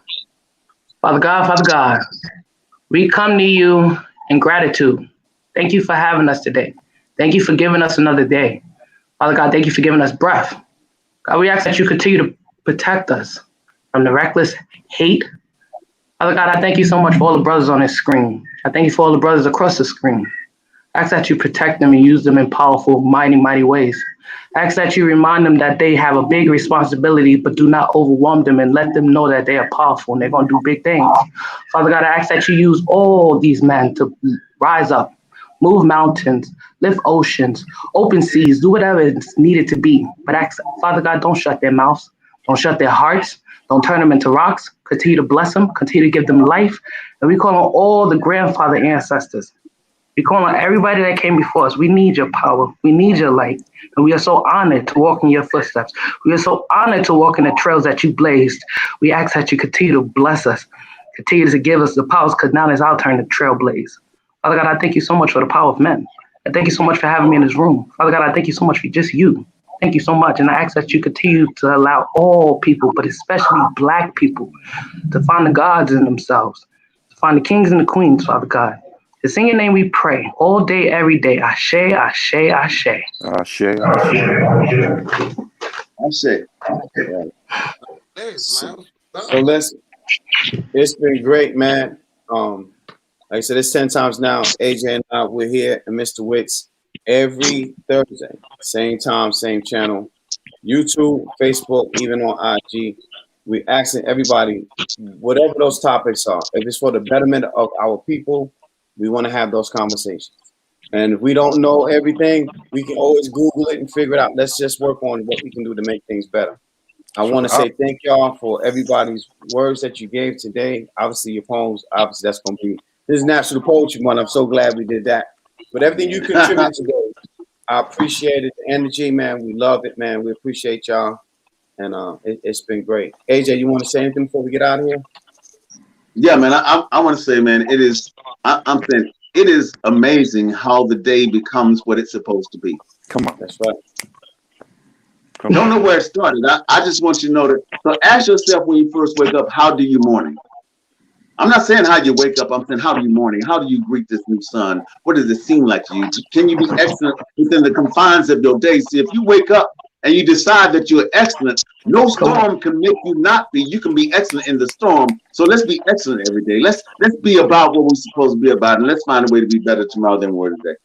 Be the eye of that storm. I ain't mad at you. I feel lighter, y'all. So I thank y'all because I needed this. Dealing with the trolls and all that about me feeling the way that I feel about the police killings and having to argue some of these people who are, Trumpites and whatnot. So coming in here tonight, lifted some shit up off my shoulders, and I thank y'all for sharing that with me because I needed it tonight. So thank you. Hey, late in the game, Love down 1 in the fourth quarter. 3 seconds to go, Jesus Christ, down the lane. Finger roll off the window. Love wins. Love wins. Your best. You know what we need to get this, brother? Champagne, we got to get you a copy of Ralph Ellison's Invisible Man, because that's what your poem spoke to. I'm going to get you that copy. I have to follow you.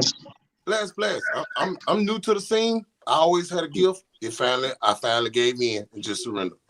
Yeah. Glad you. I'm gonna drop this link in everybody's feed if you want to share it. It'll be a YouTube link. I'm gonna drop it in everybody's in their IG. If you want to share it, feel free. Listen, and everybody follow everybody here. No, most definitely. So are you gonna put the names on? Go ahead. On the link, you're gonna put the names of everybody that was here because, I follow you. I think AJ. the only one that we probably not following is because I just Campaign. I'm just following you today. I just met you today, so I don't follow Campaign or the sister, and so I'm following everybody right now. You should see my alerts, and then you'll follow me back. How about that? I sure will, most definitely.